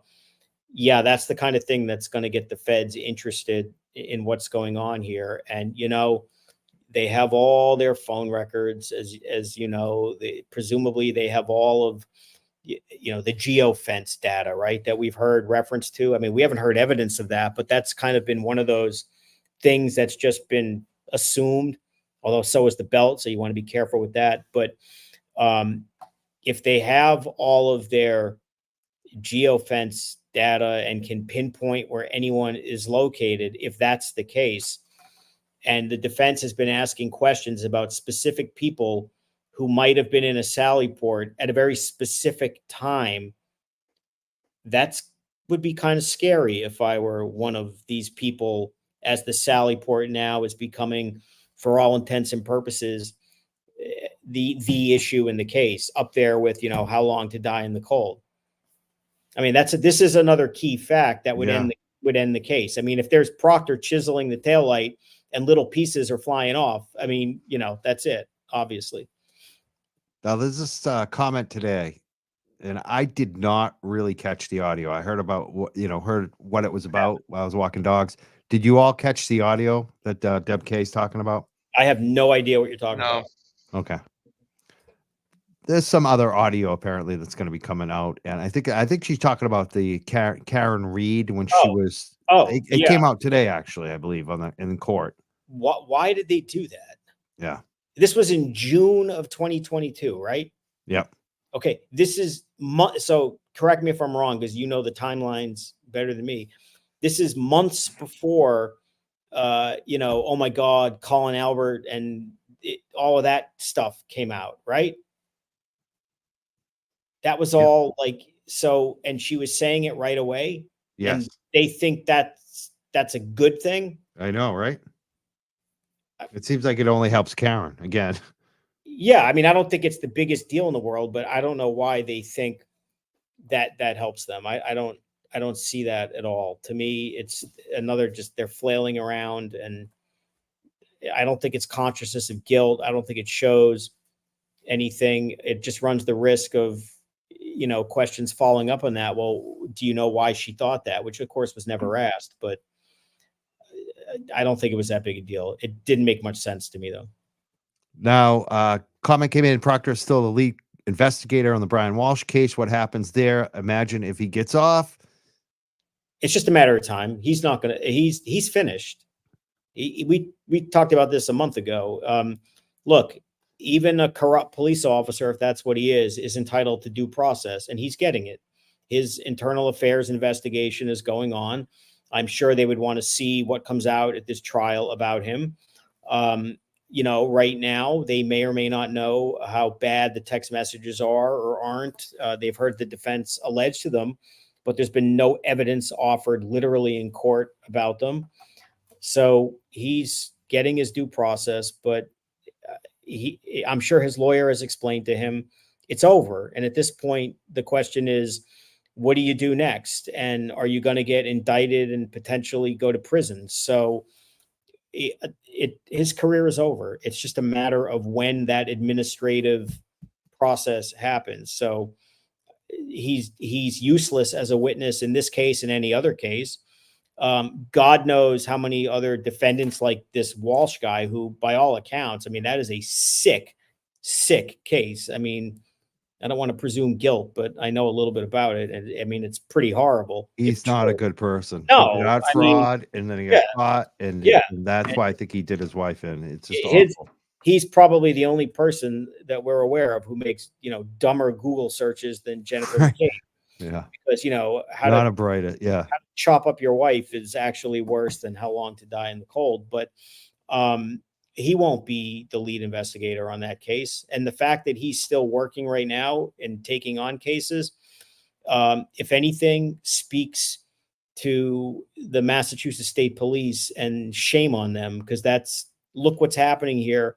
And it's only a matter of time. And whether he gets his due process or not, they ought to put him on the shelf, pay him, give him whatever. But that doesn't mean he should be out in the field touching, women's cell phone, touching automobiles, or having access to screwdrivers and taillights and things like that.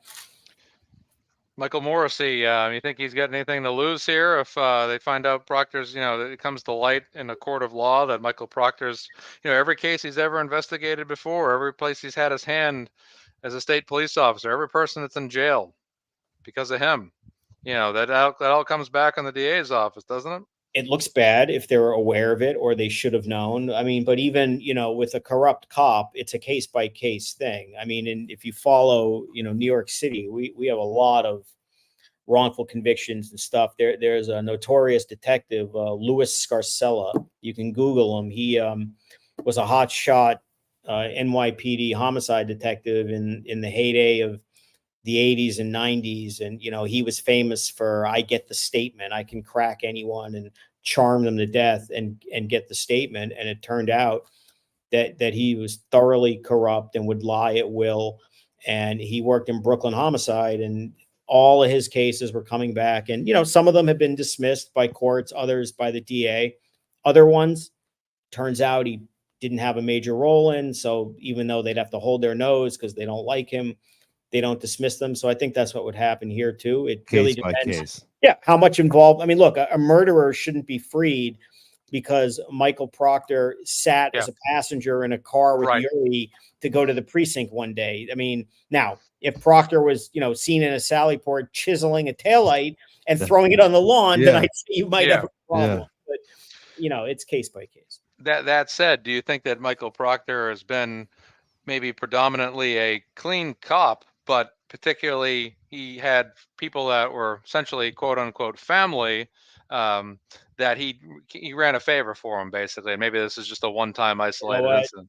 The sad part is, I mean, again, and this is speculation and means nothing, but I go back to that text, and to me, that I wish she would kill herself is he doesn't mean it seriously. He doesn't know her. He's not wishing her to die, literally, but he's lamenting. It wouldn't be the worst thing if she just disappeared. My problems go away. It's total speculation, but I get this feeling that he probably wasn't the worst guy in the world. Exactly. He had a relationship with a lot of these people. He probably is very friendly and affable, and he was called in to do something that he did. And I think he probably knew pretty quickly that he shouldn't have, that he had gone too far and there's no turning back. And now, oh my God, they're going to arrest her. There's going to be a criminal case. Oh my God, she's not, dirt poor. Oh my God, her family got a really good lawyer. Oh my God, a few months later, they got another really good lawyer. Now she has this incredible legal team who will do everything in their power to expose this, what it is. And now they're all just stuck and they're trying to ride it out. And they picked the wrong one when they messed with Karen Reed. Yeah, they lived to regret it. Sure did. Lived to regret it. Here's a question about Karen Reed's defense. Mark, can you give a ballpark on the cost for her defense right now? What would you guess it was costing? I don't want to do that because I don't know. I feel like I mean, look, these guys are, and I know this too from experience, what these things generally would cost. And, rates can differ. I don't know whether they've made deals with her or not. LA rates are going to be higher than Boston. New York rates are going to be higher than anywhere else. And you have, 3 lawyers who are working a gazillion hours a day. Are they working hourly? Probably not. That would just go, I mean, they'd be billing like 19 hours a day, 3 lawyers and everything else. A lot. I don't want to speculate. I think it would be unfair to her and unfair to the lawyers just to, pretend I have any idea because I don't. But would you say it's hundreds of thousands of dollars? Oh, yeah, easily, right? Way over. Yeah. Yeah. Yeah. No, look, you're getting top level full-time representation, and don't forget, there's expenses too. Yeah, the flying back and forth. The Jackson's living in Massachusetts for months at a time. Yeah. I mean, someone's got to pay for that. Unbelievable. Did you think that the pretrial hearing duration was exhaustingly long? That it went on for way too long? I mean, they had a lot of hearing dates. It went on and on and on. Do you think that was a little bit too exhaustive compared to a normal murder trial? No, I mean, this is a pretty complicated one with a ton of witnesses, a ton of legal issues. You bring in the whole federal thing, which causes delays. And so, I mean, from arrest to trial is what? She got arrested in January of 22 and is being tried in summer of 24. So like 2.5 years. Yes, 2.5 years is a long time. However, this is not even a typical murder case. I mean, this is very complicated, very advanced, a lot of witnesses, experts, out of town, legal issues up the wazoo. I mean, it does go slow, and 2.5 years is a long time, but the good news for her is she's not incarcerated. I mean, if you're awaiting trial in a jail cell, that's a disaster, obviously. Yeah, right. Exactly. That's a great point. Got another question came in. We've had this question asked a bunch of times on the show. We've said the same thing. You've said the same thing, Mark. But it's after today, I think we could revisit one more time. Do you think Lally and Morrison are working with the feds? Not yet. I mean, we'll see down the line. No. And are they really this stupid? Yes. Yes, but but it's more than just stupid. Stupid implies not on purpose. Today was on purpose. Yes, today and yesterday was all on purpose. Now, on the other hand, they may feel that the best way out of this is just press on, do what we do, and just say, look, we tried a case and lost, and hope it all goes away. And of course, there's no assurance that the feds will charge anyone, let alone these guys. But if you don't think that well, let's put it this way. The feds knew before today what the real sallyport video shows. Okay. Yes. And if it shows Michael Proctor doing something, they know that. We'll find out. But then for them to watch today, I mean, you could picture them sitting here almost like, couple of agents, like the two guys from the Muppets up there, just sitting watching. They're really going to do it. They're gonna probably celebrating. They're You probably picture, like, yes. I mean, it's Right? almost like watching a freak show. And they're saying, are they really going to do it? I think they're going to do it. They're really going to put in the Fugazi video. They're going to do it. Oh my God, they did it. How long is it going to take Jackson how's he going to do it? I mean, yeah. So they're paying attention. And look, if you're the feds and you see what Lally did yesterday and today, it's like he failed an integrity test, right? He had a chance at a minimum, at least to have the witness say, is there anything at all about this video that's not right? And at least have him say, look, it's flipped around. And do you know, Sergeant, why that is? No, this is what they gave us. And if you still want to offer it, as pathetic as that is, it's not as bad as trying to sneak a fastball on the inside corner and hide the lying witness or the corrupt witness and the taillight. I mean, all the jury's thinking about right now is, oh my God, I need to see Proctor in the taillight. And what am I going to see? What am I going to see? Any knowledge related to John O'Keefe's family's views right now? Still believe Karen's guilty? I would have no idea. I mean, I could never comment on what a murder victim's family is thinking when I don't know them, other than to say, I see what you see. And John O'Keefe's father has disappeared. That's right. He hasn't been there in a while. Several days. I don't know why that would be, but he looked. He actually reportedly has the best relationship with Karen out of the. Well, that's interesting. I mean, he looked, and I've seen this a lot, unfortunately, over the years. He looked like he was wearing the pain. And I mean, I think of one murder victim's father in a case I had in Brooklyn that I'm not going to bore you with the details, but every time, I mean, for years and years with post-conviction appeals and court appearances, and the kid who was murdered was a decent young man. And his father, his whole family would show up. But even I'm talking 15, 18 years later, when his father would appear in a courtroom, whether it was an appeals court in Albany, New York, or a trial courtroom in Brooklyn, or an appeals courtroom in Brooklyn, he just wore it so terribly. You could see it. And I hate to say it, but that's how Mr. O'Keefe looks. It's brutal to watch too. I do feel bad for the whole family. I feel bad for all. Yeah, even Paul, who stares at Karen, and I feel bad for them all. I really do. They lost a family member. They've been told that she did it. They want to believe that she did it. That doesn't make them unique. This happens all the time. Exactly. I mean, you want to believe what the prosecutors tell you, and normally you should. You do have to wonder, though, if come Monday, if something dramatic were to happen with Proctor, whether it's his testimony or the video or whatever, and if there's kind of a strong point as opposed to what they keep calling is speculation, but you see Proctor do something, or it becomes clear that he tampered with evidence, that's going to be real tough for John O'Keefe's family to see, because that's going to throw their whole world in a loop. And now they're going to go through this thought process. I don't know what to believe anymore. I hate all of them. Like they're probably still going to blame her in the beginning because they're not necessarily rational, but they're going to look at the DA and the cops and say, I don't trust you. I hate you. And then the worst part is it's going to go back to, how the hell are we ever going to get justice for John?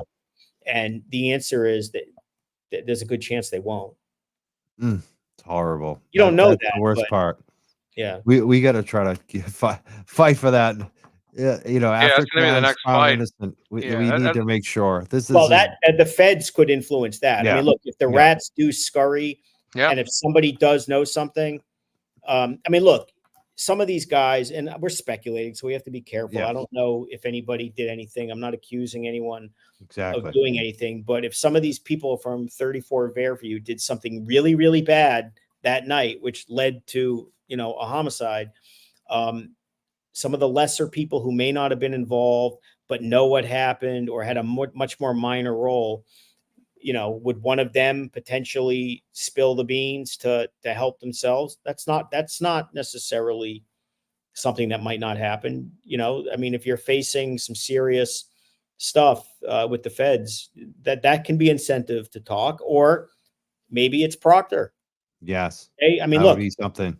if I was Proctor, he's got 3 days before he's supposed to testify. Yeah, you should go see the I talk to would be at Levy. the U.S. Attorney's office Yeah. tomorrow with my lawyer saying, "You want to have a chat? Let's make a deal. Proffer. Let's make Let's make a start with deal. a proffer. Start Yeah. with a proffer. Yeah, start with And, the proffer, work your and way then, of out. course, the feds don't make deals with people until they believe them and trust them. They wouldn't sign him up right away because, I mean, if they think he's a lying sack of shit about everything, they're not going to just believe him when Gotta he tell the walks in truth. because, he's trying to save his own neck. But they could start now, potentially. If I were his lawyer, I'd be thinking about it.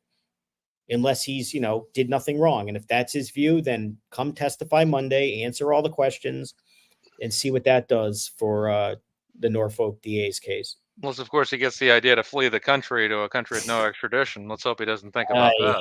Don't give him any ideas. Yeah, I know. I don't know. I don't think he's going to do that. No. Yeah. No, but I don't think it's unreasonable. I mean, for his lawyer to say, let's reevaluate options here. Yeah. Again, assuming he has anything to talk about. I mean, if Do you think he's too arrogant and too self-confident to do that, though? Do you think these people are just? I mean, you see Yuri up there smirking at Alan Jackson. Do they, they feel like they had the power to do this and pull it off at some point? Do you think that they still kind of keep that belief system where they feel like they can just kind of ride this thing right through the end and take their chances? Well, the interesting thing about Proctor, from my own experiences, I've never seen him talk. I don't know his demeanor. Yes. I don't know anything about him other than, the evidence and his text messages where, Yuri, you see, shirt off, whooping it up like some kind of whatever. He-Man. Yeah. He, in the beginning of his direct, I think he came off as, a very professional cop and whatever, but it sounded contrived and studied and rehearsed. And then by the time you got to cross, he got very smarmy with his answers, very literal about, like, I never spoke to anyone at Good Samaritan or whatever it was, implying I never made a statement, but then it came out it was the medical examiner and he never volunteered that. So, on the one hand, he could have been literally correct, but if you don't think a jury is looking at him and saying, what a scumbag. Yeah. Like, just tell it, like, you're a smart guy. He doesn't appear dumb to me. Just tell us what it is. So I think he came off on cross not very good. And this whole thing with the videos. Okay. Yesterday he was just lecturing and lecturing. Today, I'm going to let the video speak for itself. That was a terrible, contradiction in demeanor and tone from direct to cross, which is the one thing you tell a witness. You got to keep it even keeled. You got to treat the other guy the way you treat me, so they don't think you're in the tank. And he came off as in the tank. They played a clip for him today where literally they showed a guy walking out of the door and walking to the back of the vehicle. Then some guy just appears because it's signs of an edit. And he's just sitting there playing aloof through the whole thing. Well, I don't know. Yeah. I don't know. All of a sudden, the I don't knows and I don't recall start coming out as soon as the defense gets up there and starts asking questions. Yep. I mean, the whole thing where he laughed about Berkowitz and all of that, it just came on. And the whole, they were recused from doing interviews and now he's going to have an argument about, what he thought it meant. And then there's other things that he wasn't credible as just an experienced investigator. I mean, look, the bottom line is he thought in the beginning that John O'Keefe got beat up with a cocktail glass in the vicinity of 34 Fairview Road. Now, if that's the case, in the middle of a blizzard, okay, that's not fair. It was not in the middle of a blizzard, but snowing and getting worse. Wouldn't your first instinct to be that probably happened inside. Okay. Yeah. So he didn't go to 34 Fairview Road till February 3rd, I think he said. So you knew he's found dead there. You believe he got beat up. You don't think it's a car accident. You don't think of any of this. And for all intents and purposes, investigatively, the first thing you did was, I'm going to go pay Karen Reed a visit and talk to her and set up towing her car. Yeah. He's not being honest. They Yeah. were going to do her from the minute. They knew. They didn't want to interview these people. They weren't interested in that. They were going to grab her, and that was going to be that. Here's a comment. We kind of talked about this, I think, in the pre-show. Maybe we did talk about it on the show. I'm not sure. But who would have given defense the real video? The same people who might, again, this is informed speculation, but it's not exactly uninformed. It's, I mean, you know, I do this for a living kind of thing. The same people who would give them all kinds of cell phone records and Celebrite reports and geofence data and accident reconstruction witnesses. This is the federal government, the U.S. Attorney's Office, giving Michael Morrissey a big, extended, extra large middle finger, saying, if you're going to do this, we're going to give the defense what we consider to be exculpatory evidence, so that this woman has every opportunity to defend herself and demonstrate that she's not guilty. And, you know, it's very fascinating because I didn't watch all the pretrial stuff. I wasn't, you know, that involved in this at that time, but I do remember I was following it a little when all the federal materials came out and they were having their back and forth. I do remember Lally saying, you know, well, there's no exculpatory material in this evidence. And then, you know, Jackson's talking about reconstruction reports. He's talking about Proctor debating whether it should be him or his wife that gets a gift from the Alberts. And I'm thinking, if his attitude is that's not exculpatory evidence that favors the defense, you can't trust these people in any representation they make regarding the disclosure of evidence. And lo and behold, fast forward a few months, they're putting in falsified, I mean, maybe falsified is not literally the right word, but they deliberately presented evidence in a manner designed to mislead the jury, which is a fancier way of saying falsified evidence, I suppose. And they did it. They had no problem doing it. And if the defense didn't say anything, they would have had no problem letting it stand, letting the record be inaccurate, and summing up that sallyport does not support the defense's argument.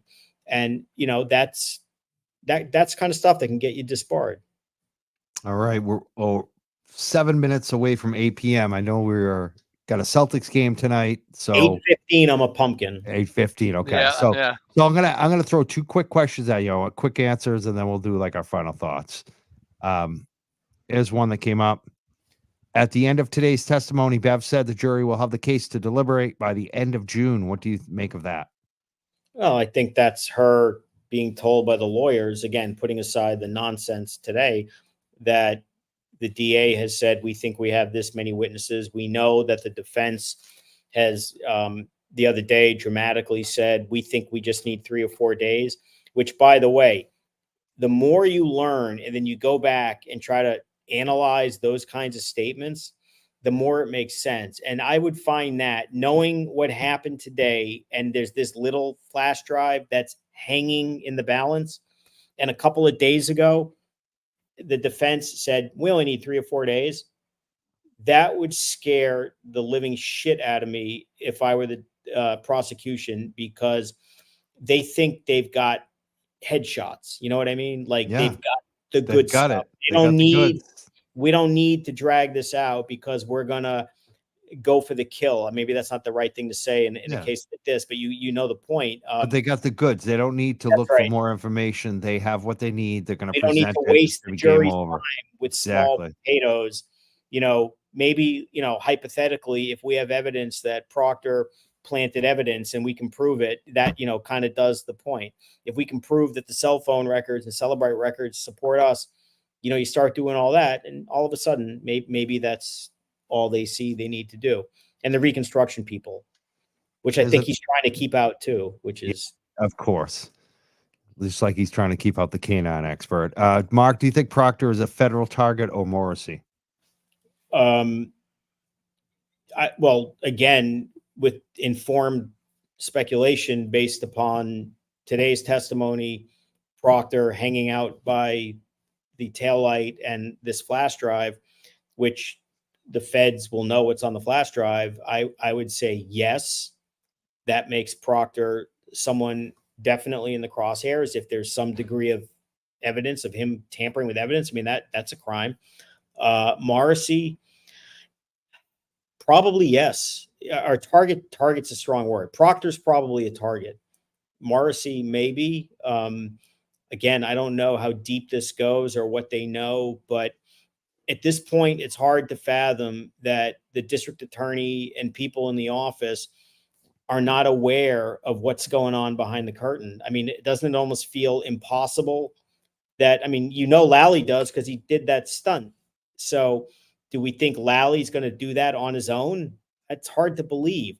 Some people have questioned, well, why is he handling this case? I don't know. Is he Morrissey's right-hand guy?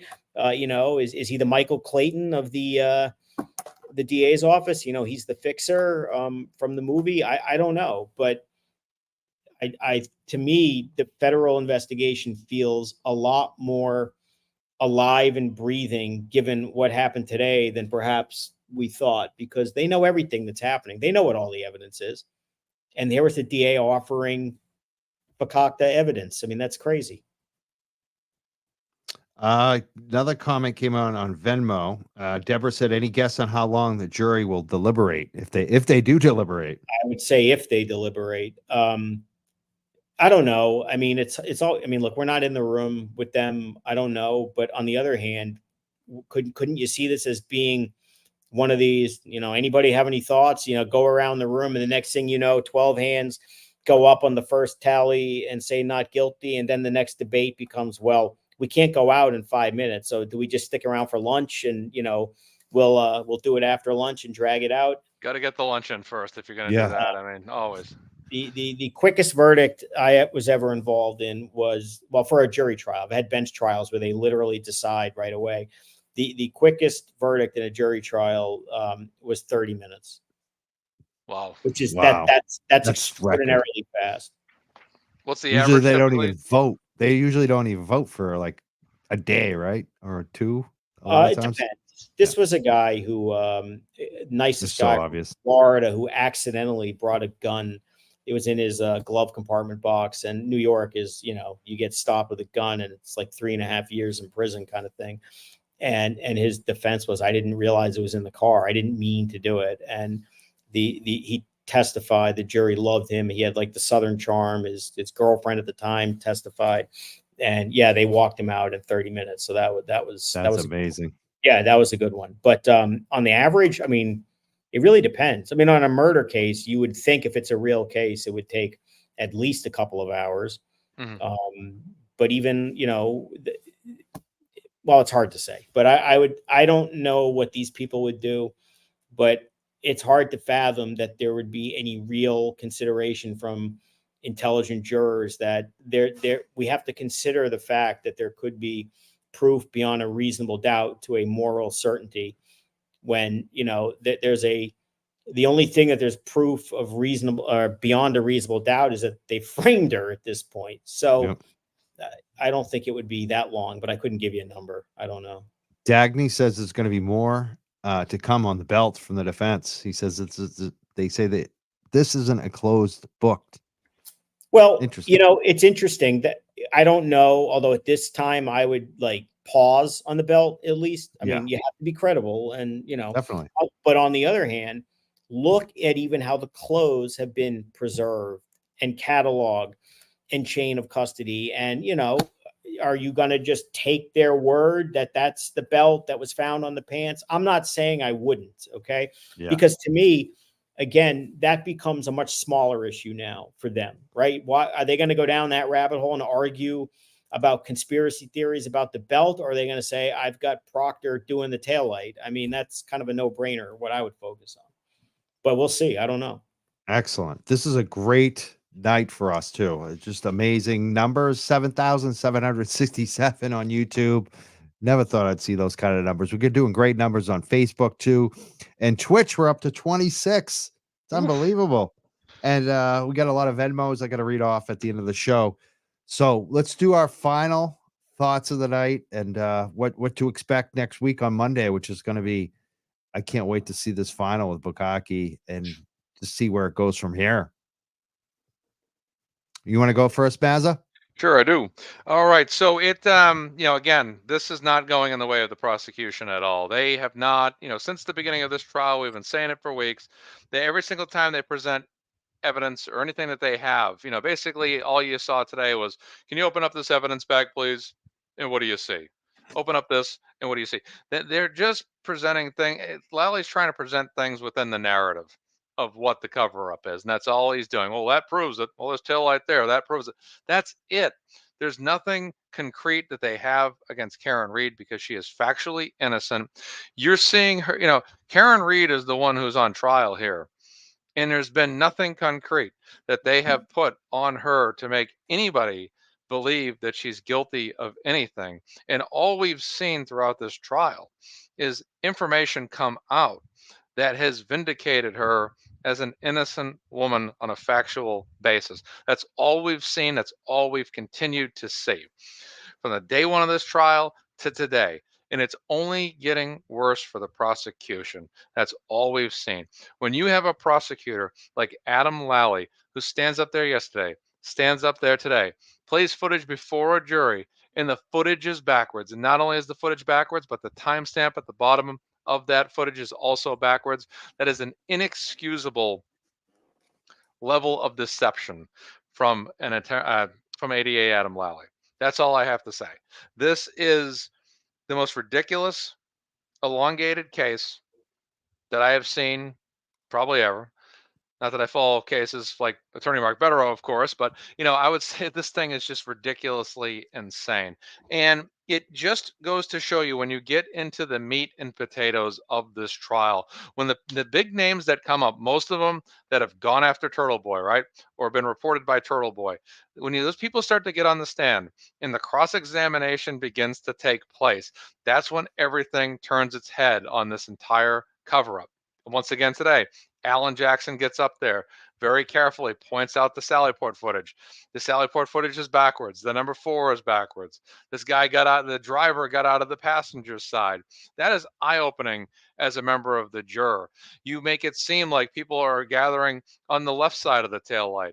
When the footage is restored to its normal way it was shot, they're standing behind, and Proctor, standing behind the right side of the vehicle. And it's just absolutely outrageous. And this is why so many people are tuning into this show tonight. Not only because Mike Crawford's really awesome, not because Attorney Mark Bederow has about 25 dates lined up from women that are watching this show right now, but because people want to get the inside scoop and information about why Karen Read is guilty. Because this is a story where you kind of want to get more and more information. I'm the same exact way. All of us could be doing other things right now. We're all going to be watching the Celtics, most of us. But before we do watch the Celtics, we got to come on this show and talk about this case, because this is the most compelling story that honestly, I've been around for a long time now. This is one of the most compelling stories I've ever seen. I have never had this, other than maybe Johnny Depp and Amber Heard and O.J. Simpson. This is the most interest I've ever had in a court case in my entire life. Karen Read has been framed. I hate people that cover up. I hate corruption. I hate all that stuff with a passion. I know I said I don't hate things earlier, but yeah, I kind of hate that kind of stuff. That's what fires me up. That's what gets me upset. I hate injustice. I hate cover-ups. I hate all this stuff. I hate cops that are dirty. I love the police. I do love the police. People say, oh, free Karen Read movement, all the people that are free Karen Read are anti-police. No, we're not anti-police. We're anti-police corruption. There is a difference. We're not anti-police. That's not all of us, at least most of us. But we're anti-police corruption. No one likes a dirty cop. No one likes a cop that abuses their power. And that is one of the central arguments. And they try to make it seem, oh, you don't support the police. Well, a lot of us do. A lot of us do. I have relatives. I have relatives that have been cops and are actively police, and I support them. I got friends that are actively police. I have a buddy that tells me all the time, he lives in another state. I'll just get that out of the way, that there's so much corruption in the police department over there where he lives. I won't name the state, but it's south of New York. And it's just a compelling story, and nobody likes to see this. Karen Reed is an innocent woman. Her family is amazing. They're wonderful people, and they treat everybody so well. It comes out to support her daughter, and it's amazing. And justice is going to prevail. And we've been here, many of us, for months now. We will continue to be here. We will not give up. We ain't got no quit. Free Karen Reed. Well said, Mazzamedia. And Attorney Bederow, what do you have for us to wrap it up tonight? If you lived in a town like Canton, can you imagine where you can't trust the local police? You can't trust the state police, who are essentially attached to either the DA's office or the local police. You can't trust the district attorney's office to do the right thing. If you can't trust any of those types of people, who the hell do you trust? And if you are a successful, educated, financially secure, intelligent woman who has the misfortune of, going out in that town and having a, by all accounts, respected boyfriend who's a police officer who lives in that town, and just by going out with him because he associates with people who think they run the town, these meatheads who just tell you the way it's going to be. And the next thing you know, God forbid, something bad happens, and these people all seriously say that we're going to arrest, indict, and try you for murder. And in the process, we're probably going to plant evidence. We're going to do, for this to happen in like 2022 in suburban Boston, as opposed to the backwoods of Mississippi in the 1920s, to people who don't look like you and me, this is scary. And so the question is, who's going to put up the firewall and not allow this to continue? And so the first thing that I'm at least looking for on Monday, I don't expect it, would be the judge to say, I want answers. I'm not saying I'm going to dismiss the case, but what the hell is going on here? How did this happen? What did you know? And when did you know it? And I think a real judge would be really upset about what happened, and then go from there. And the next thing I'd be asking for, how does a responsible person in the Norfolk County DA's office, whoever that hell may be, if anyone, is actually, there's got to be some good people there, right? I don't think it's literally populated exclusively by bad people. Who is going to be the one at these meetings they must be having, like saying, my God, this is awful? Who's going to say, maybe the right thing to do is to show up and pull the plug on this? But I don't have any confidence in them either. So I think in the short term, the firewall is going to be the jury. It's possible they'll punt, but I think ultimately it'll be the jury who lets her go. And then the next question becomes, is anybody going to hold these people accountable? And that's, where the feds come in. And if this case is exposed as a fraudulent, dirty case with dirty cops, if that's what it is, with falsified evidence, with lying witnesses and Jennifer McCabe's and all of that, then the federal government has an obligation to go after anyone and everyone, because the people who live in that area have a right to know somebody is going to protect us. Exactly. And protect themselves. Like there's so many of these women who are afraid. There really is an obligation here by the feds to dig hard and dig deep and look what's there. And ultimately, if the evidence warrants it, which I don't know that it will or won't, to completely bring charges, if appropriate, against any of these people, hold them accountable. And if it turns out you have police officers and I think any cops watching would agree with me, if you have dirty cops who are literally trying to convict an innocent woman of murder, not just by saying, I think she did it, so I'm going to testify, but by planting evidence, by illegally looking through her phone and doing all these kinds of things, the proper punishment for that is a long time in the federal clink. And if there are civilians who perjure themselves, it's the same thing. And I think you'll have just a complete crisis of confidence of anyone in that area, in anything in government. And I know the town of Canton, there's the select people, and one of them's an Albert, for Christ's sakes. And I know there's a review of whether the police can be trusted or whatever the funding is, and the chief. After watching this, how does an Albert get elected to the town board? How do they renew these contracts? Nothing's going to change. So the only alternative is either get out of there or find the adults in law enforcement who are willing to say, we're not going to stand for this. And I really think the first sign of that on Monday would be a judge to stand up and say, I need explanations here. I hope so. Because there's so many of these people in Canton that we have featured on the show, become friends of ours. A lot of them are women, and they are afraid. They are deathly afraid of the McAlberts, because a lot of them have stood up at the meetings. Like you said, no one's protecting them. Canton police, they can't go there. State police, they can't go there. So the feds and this judge, somebody's got to show some leadership. They got to protect the people of Canton. I mean, this is and really... the judge, look, the only leadership she needs to show, in the last few minutes here, is her courtroom. Okay. I understand she's not a politician in that classic sense, but you know what? When you come into my courtroom and I have a jury here on a big case and you're feeding them false evidence and doing all this stuff, I need answers. And so, everyone in charge of their own little fiefdom can do their own little part. And she really should send a message, not in my courtroom. And I want to know what's going on here. And, do I think she's going to do it? No, but she should. I hope so. I want to thank you all for being here. Everybody who's watching, all the super chats, especially our guest, Mazza Media, and attorney Mark Bederow. And go Celtics. Good luck to you guys tonight. The Celtics. I'm not as big into watching, but you guys are all about it. So I wish you maybe game 5, game 6. You're wrapping up. Game 5 and 6. 4 or 5. 4. Yeah. You want to win it in 4 or 5? Is that what it is? 4 or 5 tops. I don't need drama. I'll take you want a quick average margin of victory by 30 points, and I'm fine with that. Yeah, we get the trophy. Everybody says 4-0. Then he wants a 4-game series. Yeah, there you go. Make it easy. But I'd like it. Yeah, I'm predicting it 4 or 5. There you go. Excellent. Well, good luck tonight. Thank you guys so much for being here.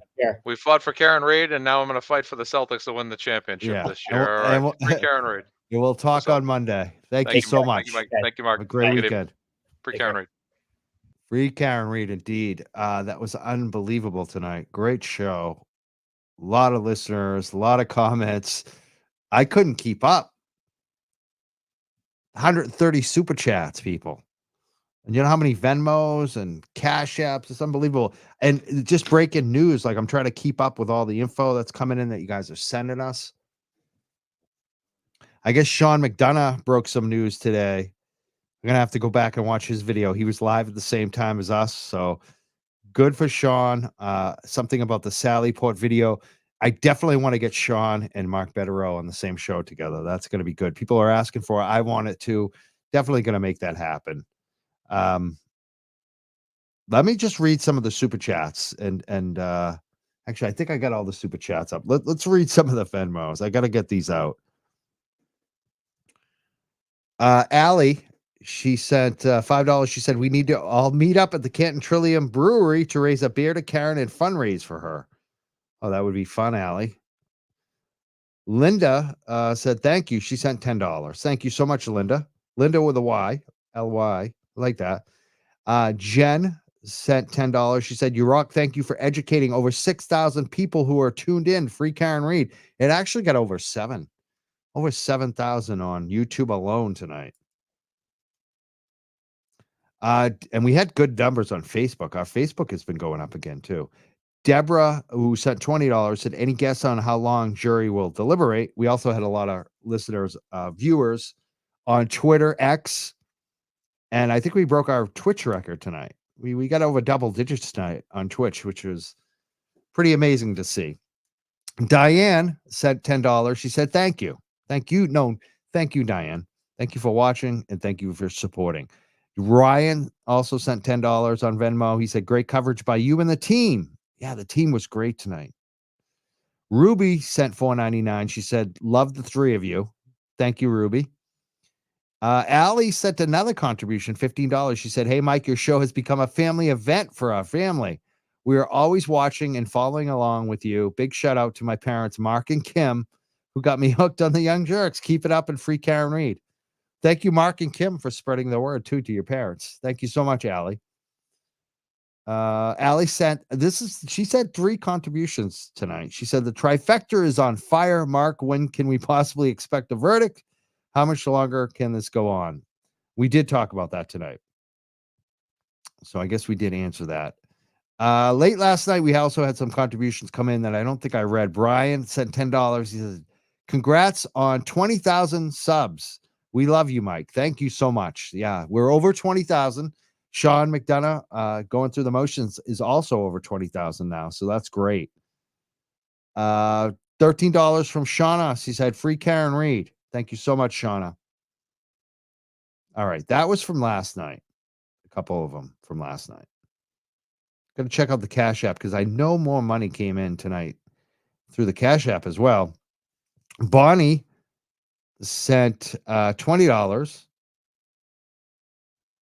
And that looked like it happened last night during the show. I may have read that one off.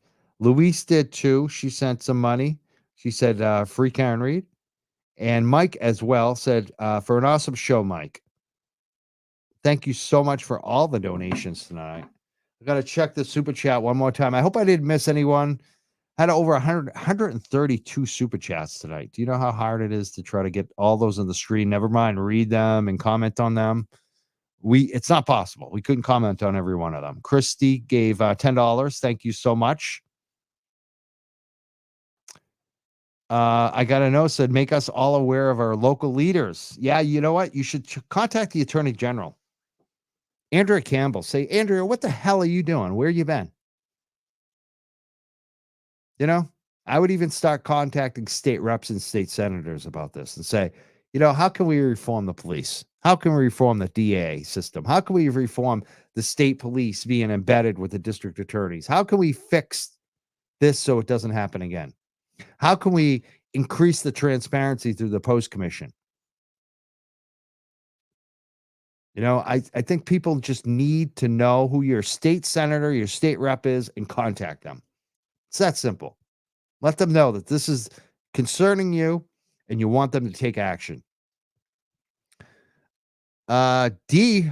Roseberry sent $10. She said, Ani Bev needs to end this come Monday or the feds need to take her away. Jen McCabe should be bricks right now. I don't think we should all put it on Auntie Bev to end it on Monday. I mean, she could, but I think the big thing is Auntie Bev needs to hold them accountable for providing fraudulent video, for not disclosing. You know, she needs to hold them to the fire over that. And it may be so uncomfortable, her holding them to the fire, that maybe they want to drop the charges. But that's what Bev needs to do. I think I agree with 100% with Mark said. Like, this is going to be the moment we see if Bev is a real judge. Is Beverly Cannoni a real judge? Because if she's a real judge, she's going to be as pissed off as we are. Great. Thank you so much for the contribution and the comment, D. Siobhan, I think I said it right this time. Siobhan Man. Oh, now I'm screwing up the last name. I'm so bad with the pronunciation. I'm sorry.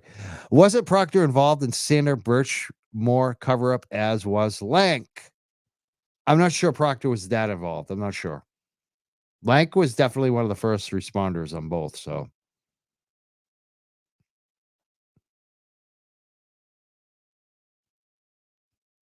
All right. I want to thank you all. The people were buying memberships for each other tonight. We had a lot of new members join. Like I said, we had over 132 super chats tonight. Amazing. Amazing, amazing, amazing. And over 7,000 people listening. We still got 5,400 on YouTube alone. Never mind Twitter and Facebook and Twitch. We still got 13 on Twitch.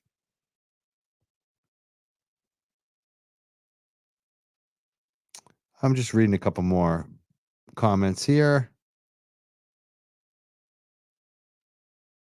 Yeah, she should be as pissed as us. The judge should be even more pissed. It's her court. It's her, you know what I mean? They just shat right in the middle of her courtroom.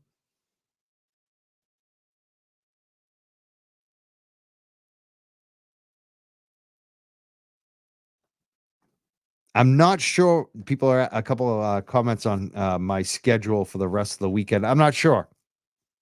Siobhan, that's how I say it. It's an Irish name, Siobhan. Yes. I think I said it, Siobhan.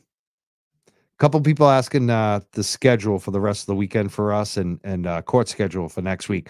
Court schedule next week, I think, is 4 days. I think Tuesday is the only day they're not going to do court next week, from my understanding. And my schedule for the rest of the weekend, I don't know yet. I think I'm going to take one night off. I don't know if it's going to be Friday or Saturday. I'm pretty sure I'm going to do a Sunday night show. So, yeah, I'm probably going to take either Friday or Saturday night off and not do a show. But just check our YouTube. You know me. I do things last minute because my schedule's busy. So I tend to book very last minute. And it always turns out good, right? We've had some good panels recently. But check the YouTube, Twitch, wherever you're watching. I'm sure there will be a show either Friday night or Saturday night. I'm not sure when yet. And I've had the busiest week. I feel relieved, actually.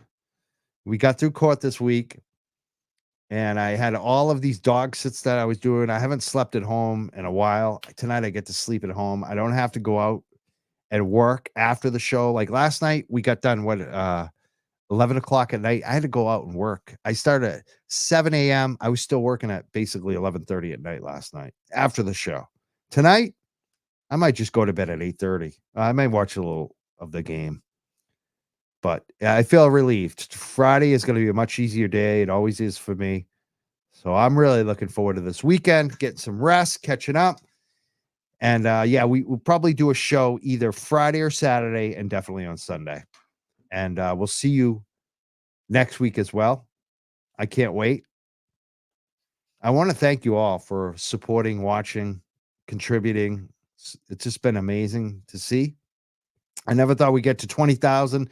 I really appreciate y'all for supporting us and watching us.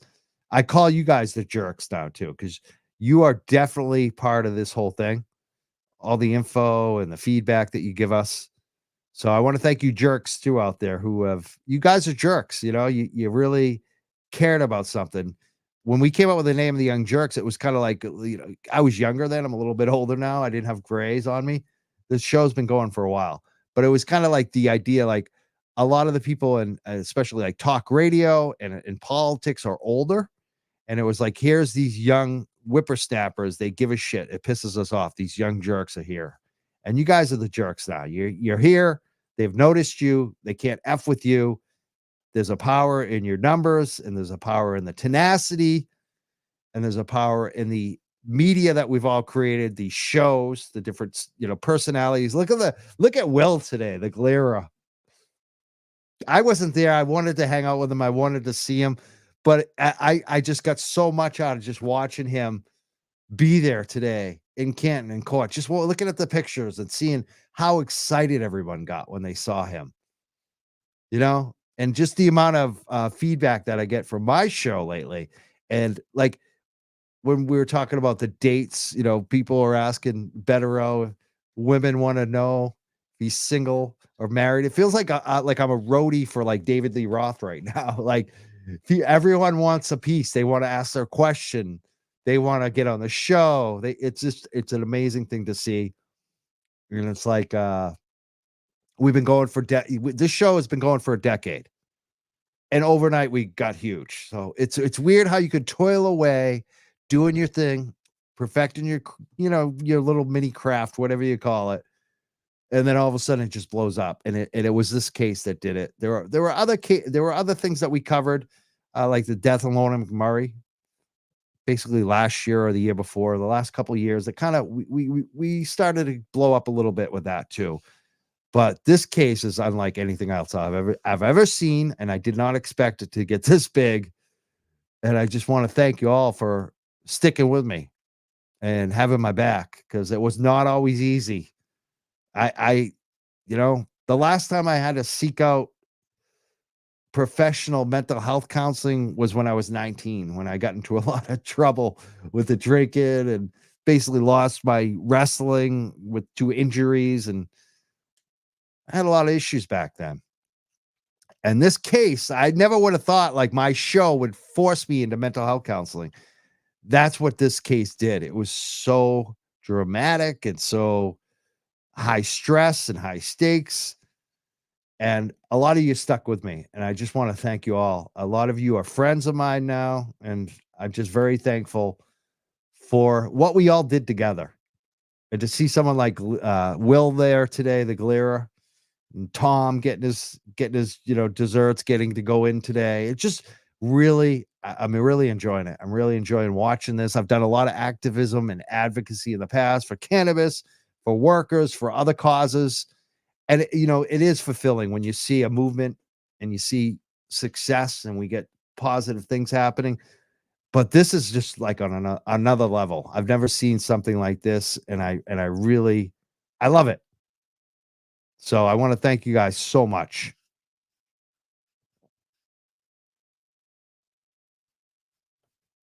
Yeah, it's like a family now.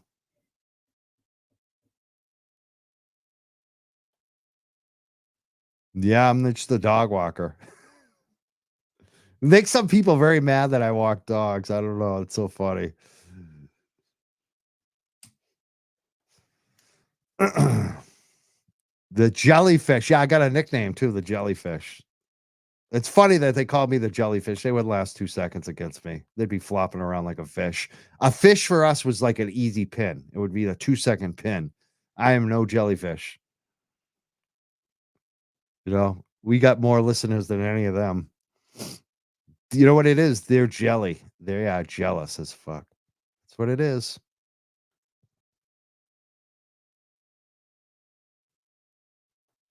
How do we send stuff to you?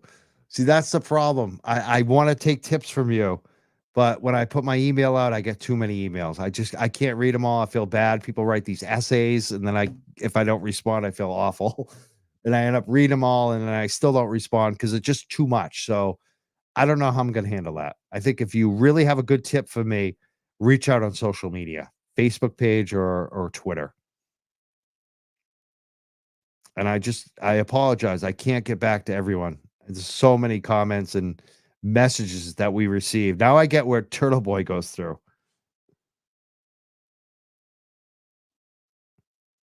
All right. I think I'm going to go chill. I'm going to go enjoy tonight. Today was pretty epic. Today was an epic day in court. And I'm just reading your comments right now. Thank you for another great night, too.